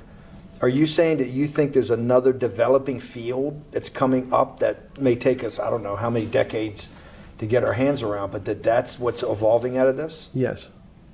Yeah. In fact, I think that mathematics, it's not the end of science. Every year someone says it's the end of, we can't discover everything. There's lots to discover with relationship to the physical world, but we know a lot already. In respect to the unexplainable world, we almost know nothing. Women, again, sense it. And instead of Larry Summers, I won't digress too much, but Howard Gardner early on said, there's not one form of intelligence. It's not mathematical intelligence. There's emotional intelligence. There's kinesthetic intelligence. There's this argument that I reject that black people are less intelligent than white people. It's not true. We know, for example, that if I was in the forest and I had to run from the lion or figure out a way not to be eaten, and my competition is a local African, I'm the one who's getting eaten because they have the intelligence to deal with their local environment. So it's just different. It's not better, it's not worse, but there's many differences amongst different types of people. And so people have different intelligences, and they excel in some intelligences usually, and less so in others. When did it come to, because the world of high finance is a world of pure reason, or is it a lot of emotion and gut checks and on trading desk and central banks when these decisions get made? Is it that high church, like the high church of science of high energy physics, or is it as much emotion that comes in as much as the mathematics and the reason? It's a great question. I think if you talk to really experienced and successful traders, and you ask them how they know what's going on, they can't give you an answer. They don't know. They feel it. They can feel the way the market's moving. They can feel the way the stock's moving. And that these are not very well-defined terms. It's difficult to put in mathematics terms, how did I feel it? You could look back and make guesses what I was seeing. But great traders feel it and then act on their feelings. That's the difference.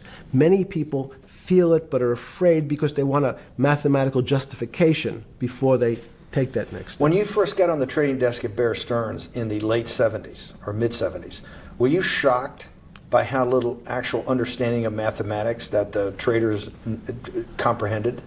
Yeah, well, again, we had a Texas Instrument calculator. Most stockbrokers, especially before 1975, if they were good stockbrokers, could add.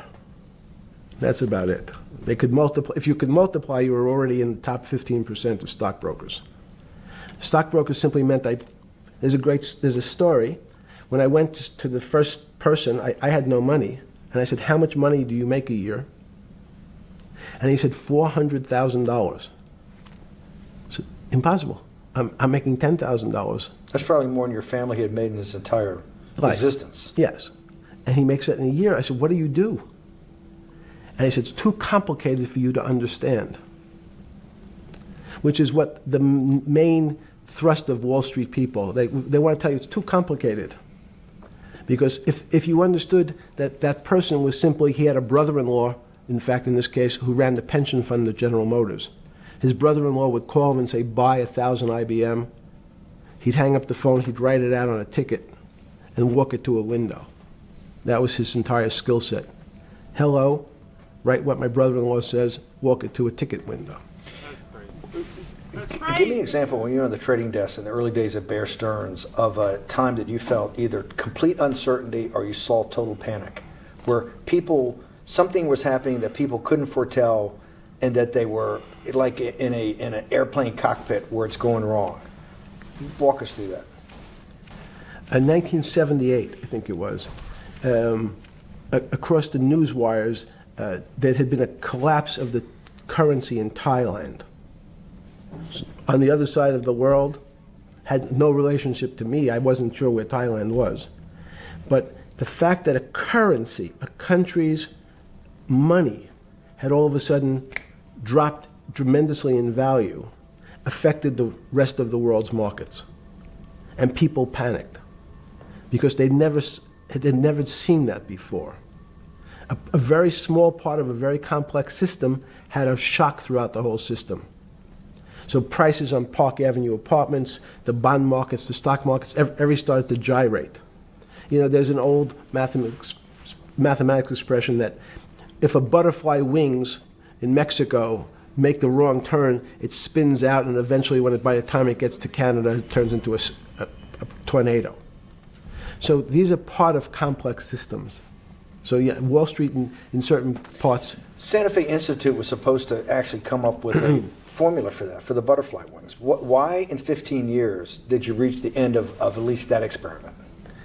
Every attempt to, that's why it's so exciting now, because I think certain people are starting to realize that there's so many things that are unexplainable that we have to think about them differently.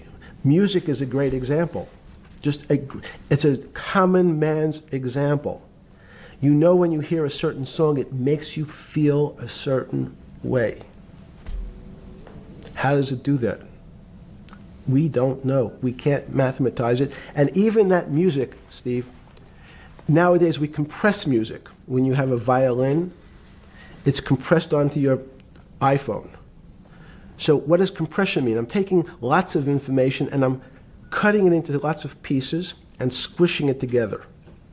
And when I squish it or compress it, I have to take out lots of pieces, but I say that they're not very important pieces. It's those pieces that we take out when we compress data, to me, are the most interesting parts of life.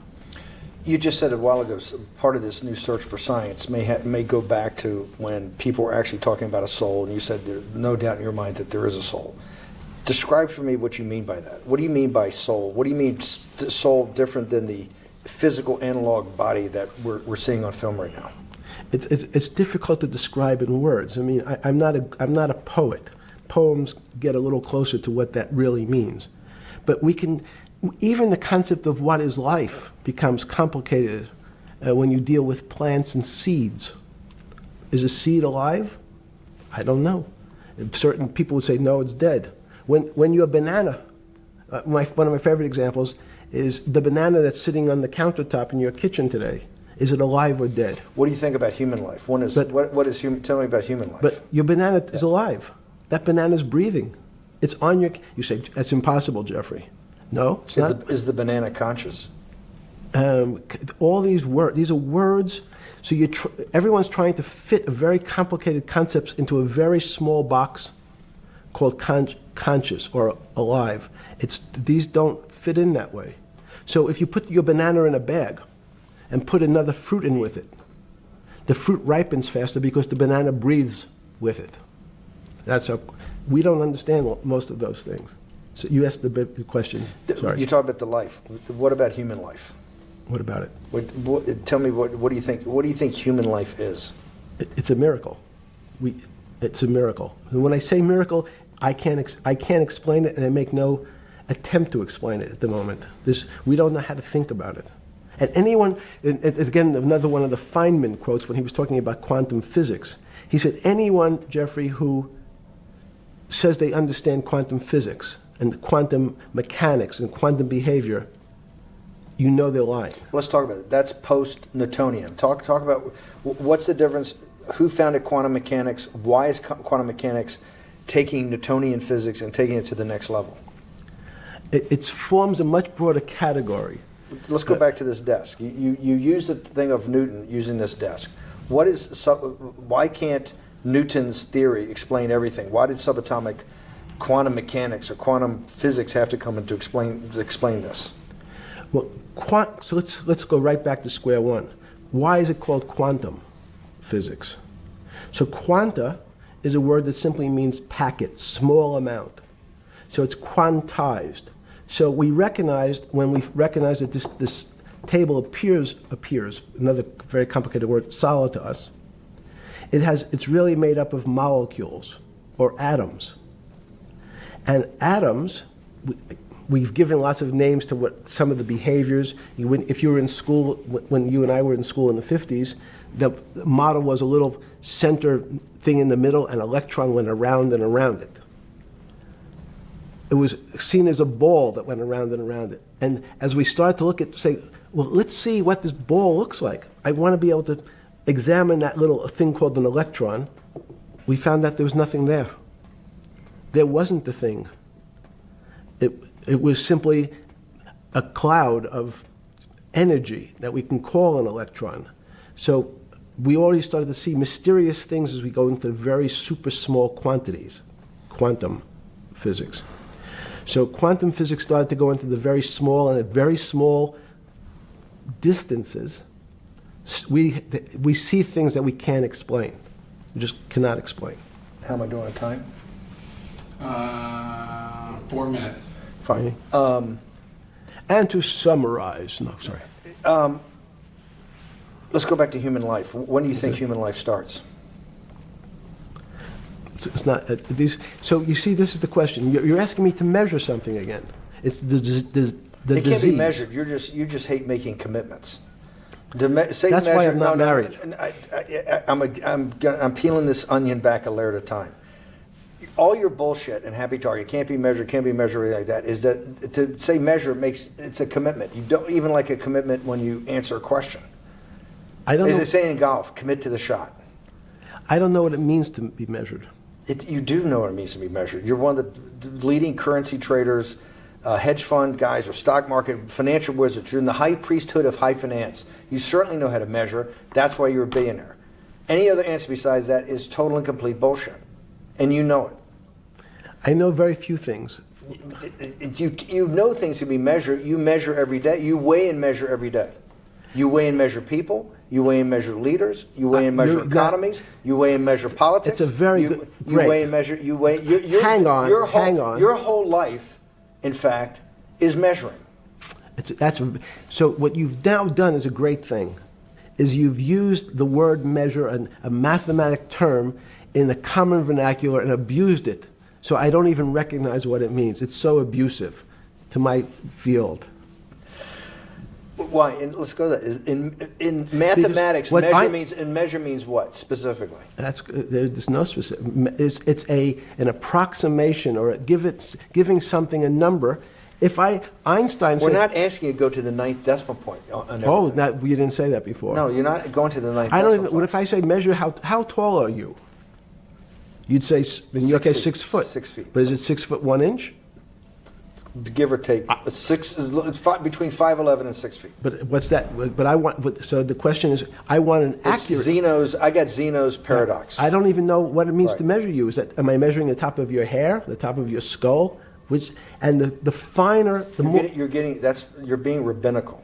This is like. I shaved my beard off. I used to be rabbinical. No, my point is, isn't that going through the Torah where you're parsing every definition? No, so, however we broadly define measure, your life literally is about measurement, is it not? it's about putting numbers on things so that I can try But that's my measurement. best. That you can call it whatever you like. If that Well, that what do makes you ca- feel what- better. What do you know? No, I Because I'm wanna trying make to you relate it happy. back to your scientific inquiry. No, even a number. People don't. A number is a complicated When did thing. you come? When did you come to this When did you come to this aha moment? Was when it was in your solitary confinement, when the biggest financial crisis in world history was going on, in your 7x9 jail cell with your metal bed and your two brushes because you were a trustee with the brown uniform on, trustee spelled wrong. Is that the moment of clarity that you had about science and Newtonian physics and everything that we can measure is really not going to be the way we go forward? It's going to be much more esoteric, emotional intelligence thing. Was that your moment of clarity? I wish it was, because it would make such a great story for this interview, but it's not. It's the fact that I lead such a privileged life to come across But when did you? If it didn't happen then, when did it? Or did it happen before? I was then? going to hopefully Okay. get to the. Okay. I'm in a privileged position to have some of the world's smartest people come to my house and tell me what they think about different subjects. And I finally realized that the thing that they had most in common was there was this area, no matter how smart they were, that when I asked them the questions, they said they'd have to resort to a 500 or 1,000-year-old response to that question, which was, I don't know. You know who else found that out? Socrates. That's what Socrates kept doing, right? Socrates kept asking all the experts. He would go through, question after question after question, and realize at the end they didn't really know. They really didn't basically understand what they were talking about. And one of the things that people won't enjoy, it turns out that potentially one of the bad things to teach children is how to write. So writing, reading, and arithmetic was supposed to be, everyone's supposed to be taught. But writing forces you into a very narrow channel of thinking. You have to write in a certain form, in a certain way, in a certain linear pattern. So your thinking becomes somewhat narrow. The reason I brought up writing is one of the recent discoveries of mine with respect to Socrates, Plato, and Aristotle is they never wrote anything. They spoke, and people around who could write wrote. Socrates could think. So that was. Jesus of Nazareth was the same way, right? Never wrote anything. I thought he was a carpenter. He was a carpenter. Didn't he need like a little carpenter's tonight? I don't get that. But at least his written record. Right. One last thing. Sure. Thank you for having me to your house.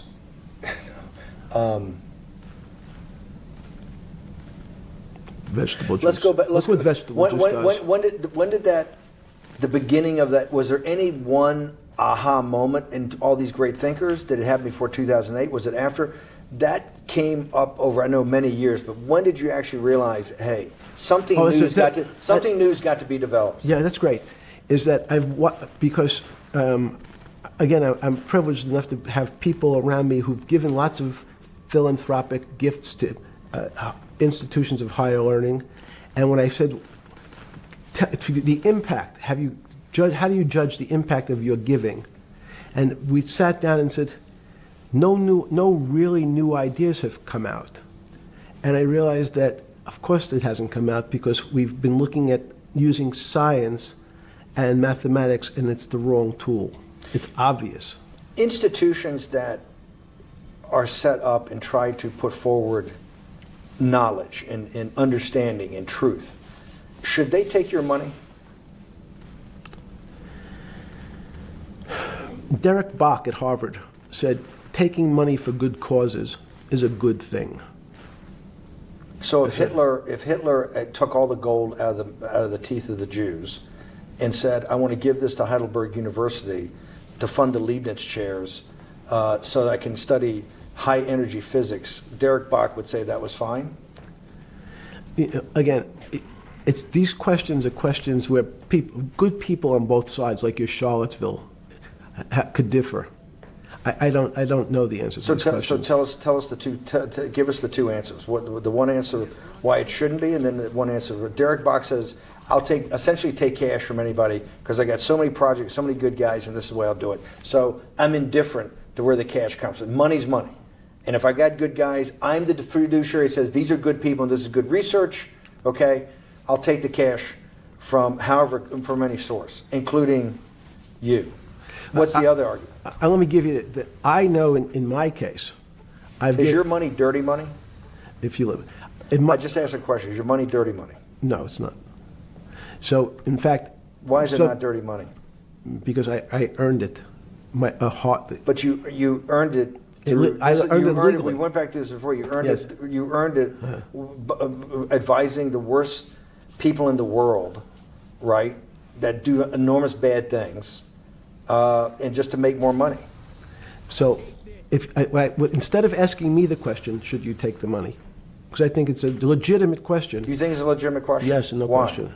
Because I think about, ethics is always a complicated subject, but I can tell you that with the money I gave to help try to eradicate polio in Pakistan and India, instead of asking me whether that money should be given to these children for vaccines, I think you might want to ask their mothers who received the vaccine, who know their child now won't get polio, and ask them if Epstein should have helped these people. If we with walked their in, money. if we walked in, Is that a fair question? you're a mathematician. If we walked into that clinic where they're giving that money out to these people that are in the most dire straits of poverty and sickness, and told them that the money was coming from class 3 sexual predator? Tier 1. What's tier 1's the highest and worst? No, I'm the lowest. I'm the lowest. You're the lowest. Okay, tier 1, you're the lowest. But a criminal. Yes. That the money came from them. What percentage of people do you estimate? I understand you don't like probabilities. Do you estimate would say, I don't care, I want the money for my children? I would say everyone said, I want the money for my children. Did they know where the money came from? I think if you told them, if I told them the devil, 100%. the devil himself. The devil himself said, I'm going to exchange some dollars for your child's life. Do you think you're the devil himself? No, but I do have a good mirror. It's a serious question. Sorry. Do you think you're the devil himself? I don't know. Why would you say that? Because you have all the attributes. You're incredibly smart. You remember the devil is Was somebody the devil knows. smart? The devil's brilliant. You read Milton's Paradise Lost. No, the devil scares me. Satan is at the number 1 or 2 archangel. Stuttering? Fuck. And the reason he goes to hell and leads the rebellion is because he can't be the top guy. And his thing is, I'd rather reign in hell than serve in heaven. I saw that in a movie once called American Dharma. I don't remember who said it. Okay? We have to go. Okay, good. Okay. That was good.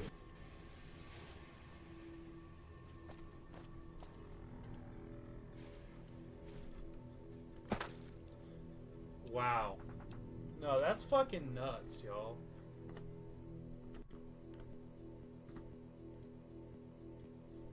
This shit was nuts. This shit was absolutely bonkers. Like, what a crazy fucking video. So, let's just kind of go over some stuff. So, like, okay, first of all, talking about how, like, nobody understands the money system at all is crazy. Hold on, let me...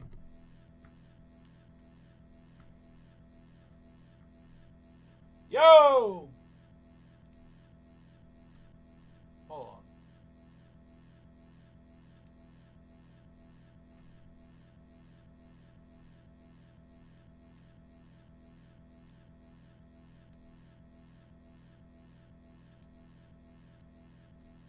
Can you hear me fine?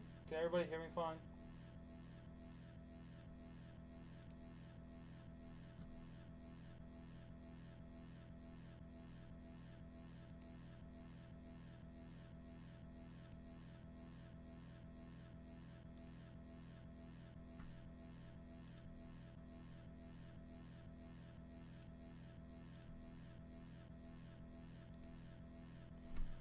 Guys, that was just fucking bonkers, though. That was absolutely bonkers. Like, nobody understands the money system, he was saying, which I definitely believe that. I 100% believe that. I believe they don't understand the money system or anything like that. That's definitely believable.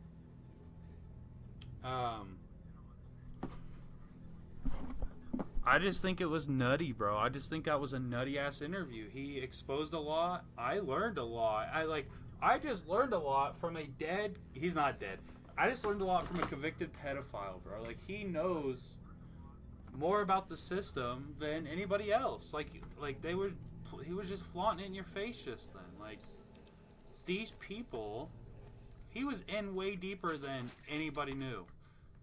They were coming to him constantly for advice, coming to him constantly on what to do. Not here and there, constant. It's sickening. It is so sickening, bro.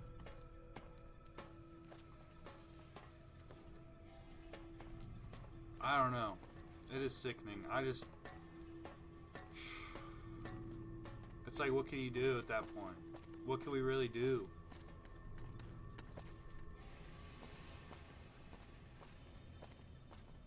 Like, the only other option now is to just rise up.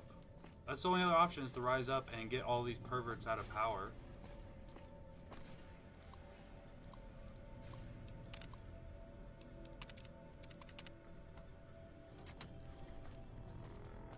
Go back to this fucking cavern.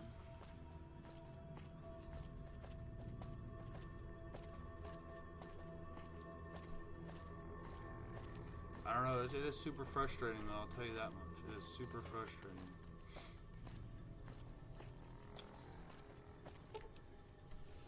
It's just like, I don't know. They're just literal pedophiles and there's nothing we could do about it. Other than rise up and take our government back. Because impeaching won't work.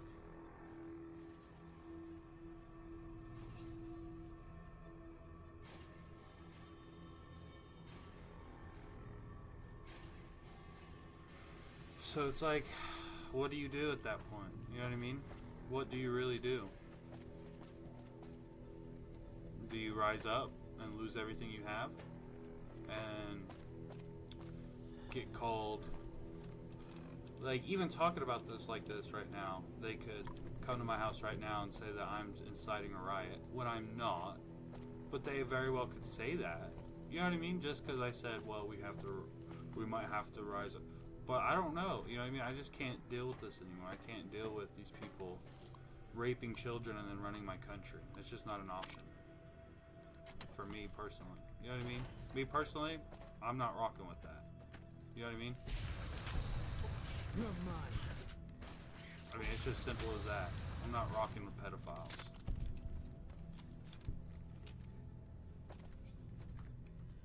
You know what I mean? Call me crazy. Let's go find these damn filters, man.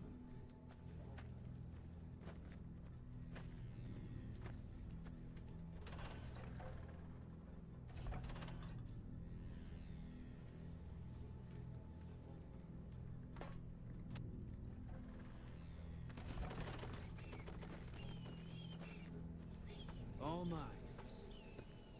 Can't run from me. And there's only more to come out, too. There's only more that can come out. You know what I mean?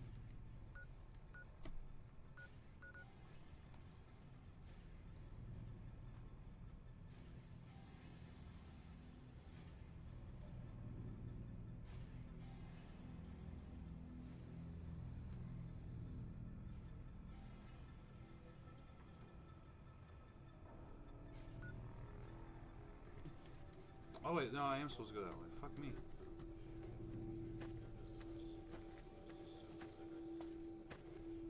Can't run But from this me. is pest, right? No, I need oxygen. Oxygen.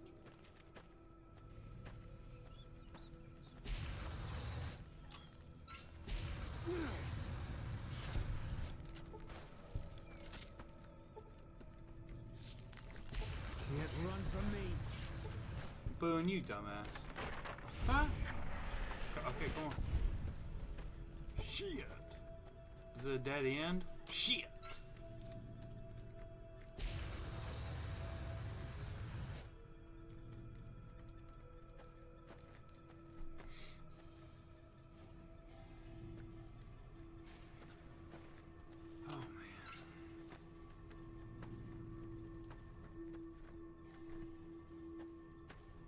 mean, honestly, guys, we got a lot more files to go over, which I'm going to go over here after I get these fucking filters. Was that the only door? Debate should our reliance. That's the one I came through.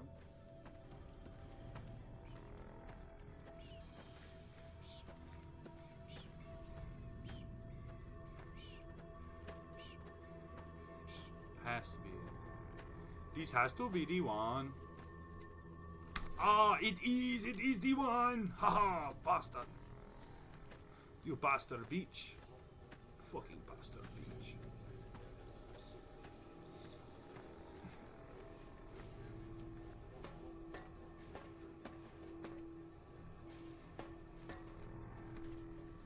Son of a bitch.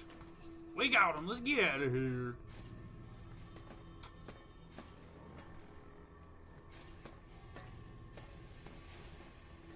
Get on, get on, get.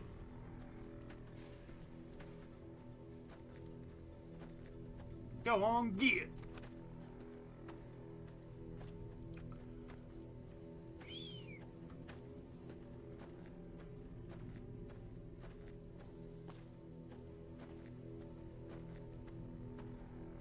I'm still just shocked about what we just heard. You know what I mean?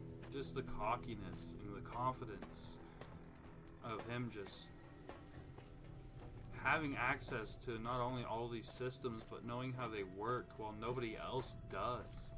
And having the knowledge that nobody else does. How does he even get in a position to get that knowledge? You know what I mean? It's just crazy to me, personally.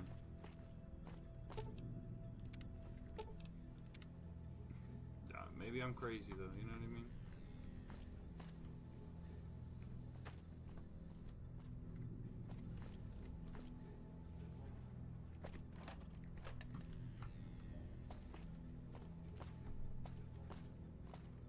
Debate. Should I relax? Reflect on what was done. I just want to put it.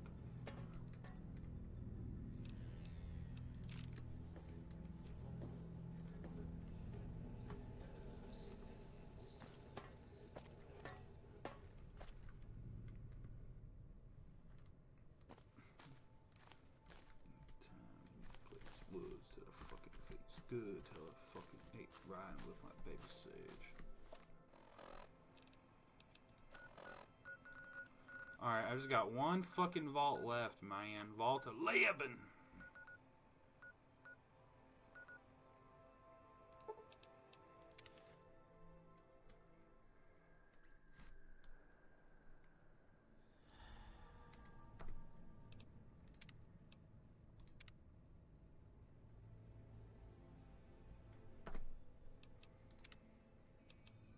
Okay, exit game. Alright, motherfuckers. Let's go over some of this other shit now.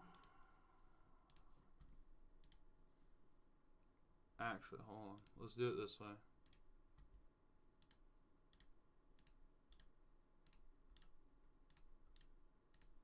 There we go. That's going to be the best way to do this.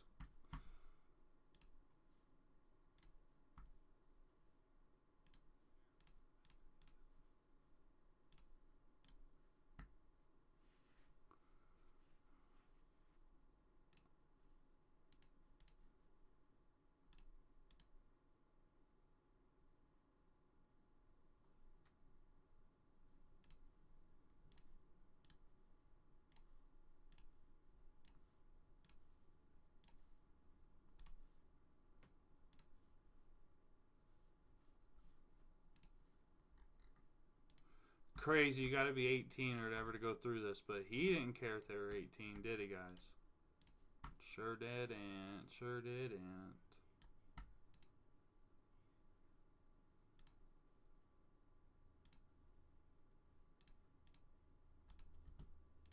Alright, let's go through these. Let's check this out, okay? Let's start here. Oh,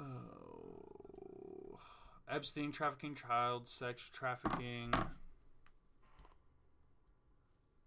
on 7/10/2019 at about 8:28 a.m. Eastern Time, called the FBI National Threat Operations Center in TOC to identify herself as a victim of sex abuse by Jeffrey Epstein and others.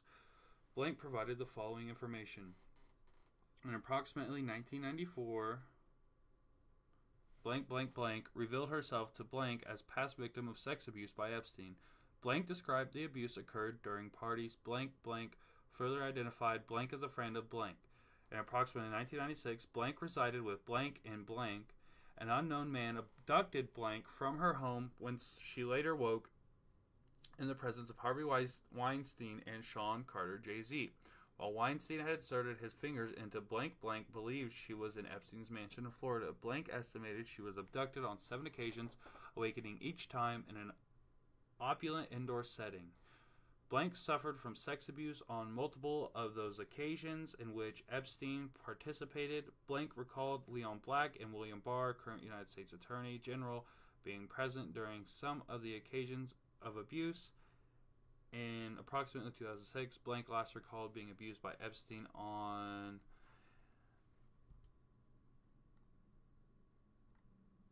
each occasion. Blank believes she was drugged, clouding her memory. Blank attributed the drugging as frequently as performed by persons assigned as handlers, whom she described as persons who established friendships with the victims. Among her handlers, Blank identified the artist Pusha T. In approximately 2007, Blank attended a party Blank following invitation from an unknown man who approached her as she walked down a street. Weinstein and Pusha T also attended the party and drugged her before engaging in sexual abuse. Blank claimed to have additional information of other persons involved in the enterprise and information related to racketeering conducted in support of the trafficking. Blank further believed she was under surveillance and stalked at the direction of the people involved in the sex abuse.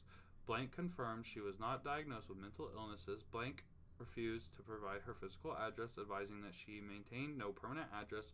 Rather, she moved between staying at different hotels. This is found in his home, Israeli Defense Forces, IDF. Just casually found in his home.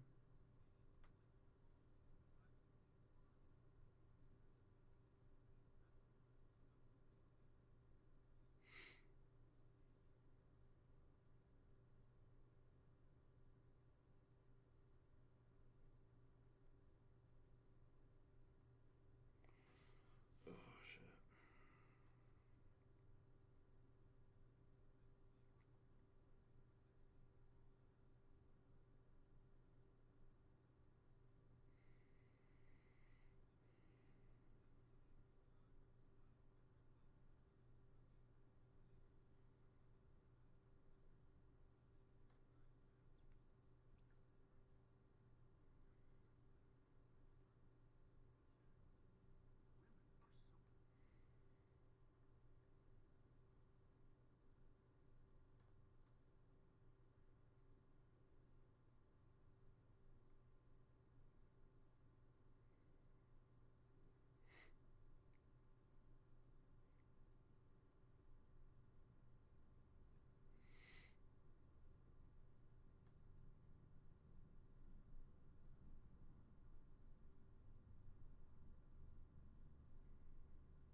Okay.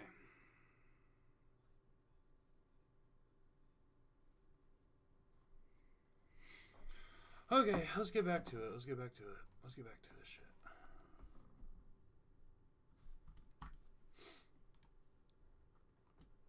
Do we need to organize? Oh, wait, hold on.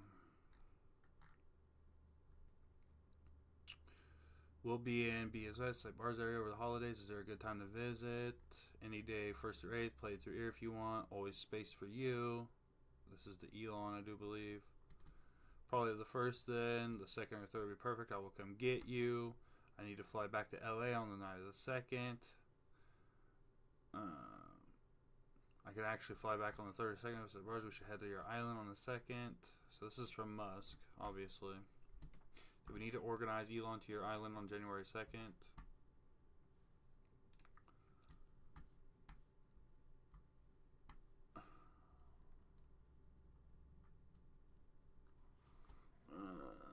Report the public line by blank by blank. 6 reports of rape of a minor. On 7/4/2016 at 2:16 p.m. EST. Blank, cellular telephone number blank, office address located in blank, home address located in blank, attorney to Jane Doe, contacted the public access line unit to report the sexual exploitation and rape of a minor child of 13 years of age by Donald J. Trump and Jeffrey E. Epstein, case number blank. Megan stated that his client Jane Doe Meager stated that his client, Jane Doe, was enticed to cross state lines to visit with Epstein and Trump to perform sexual acts on both adult men at special parties hosted by Epstein. Doe was told that this was to further her modeling career and something that she had to do. During the summer of '94, after her 7th grade school year ended, Doe took a three-day bus trip from her father's home in the Midwest under the pretenses that she would be visiting her grandmother. Doe traveled instead to New York City, New York, in order to start a modeling career. Doe was initially turned down and asked to return with a portfolio at a later time. While waiting for her bus home, Doe was approached by blank, referred to her as blank, and was urged to return to attend a party hosted by Epstein so that Doe could meet important people in that field of work who could help her break into a modeling career. Doe was told that she would be paid for attending the party. Blank mailed Doe a buddy pass plane ticket to fly her back to New York. Doe attended 4 of these parties and was paid around $500 for her attendance. Blank instructed Doe to use the name blank at these parties. During the first party, Doe was asked to strip down to her underwear and give a massage to Epstein. Doe was asked by Epstein to do sexual acts, but she refused. Doe was later asked to massage the penis of Epstein's guest, Trump, with her hands. Doe was told that this was what she had to do in order to get a job, and Doe complied. During the second party, Doe was asked to perform oral sex on Trump, and complied. During the third party, Doe was made to perform oral sex on Trump with another young girl named Blank. During the fourth visit, Doe was raped by Trump, vaginally penetrating Doe with his penis. Epstein was angry that Trump was the one to take Doe's virginity, and then went on to rape Doe by vaginal and anal penetration with his penis. Doe struggled and was struck by both men during the assault.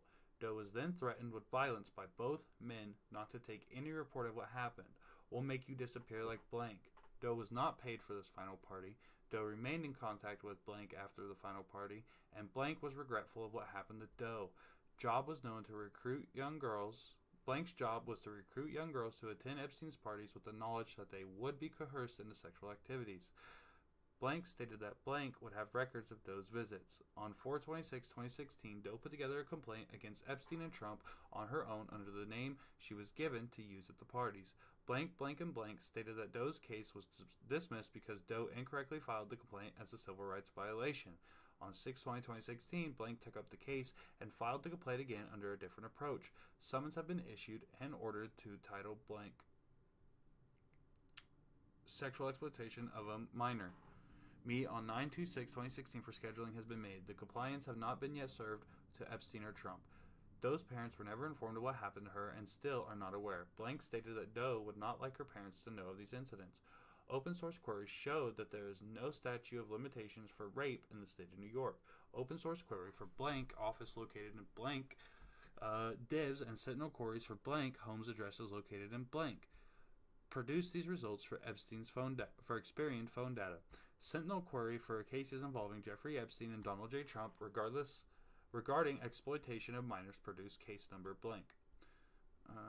Unknown. Name, biographical information. Name blank. Minor no. Has diplomatic status no. Jane Doe. Victim, persons in U.S. unknown. Names of law.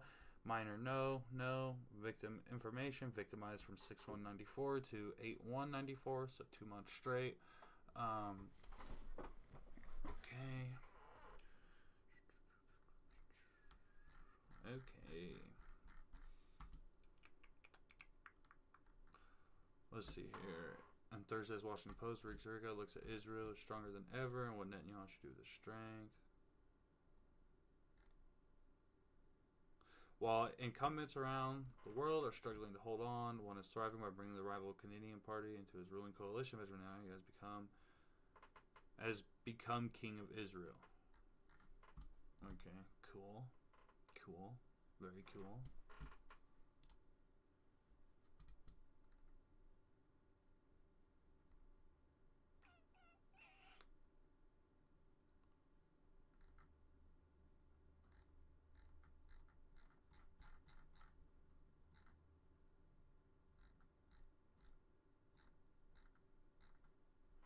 I guess I'm just confused. There's all these cases, but it's like nothing ever happened to him. You know what I mean? All this stuff, but nothing ever happened to the guy. Nothing. He never got charged with anything. All this different stuff. You know what I mean? It doesn't make much sense to me, y'all. It doesn't make much sense to me how that works.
Okay, I keep getting distracted. Sorry.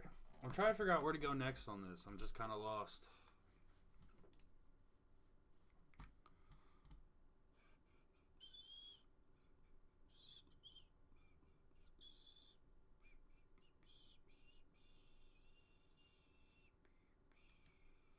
Well, I might just end it for now, y'all, actually. So, I'll see y'all later.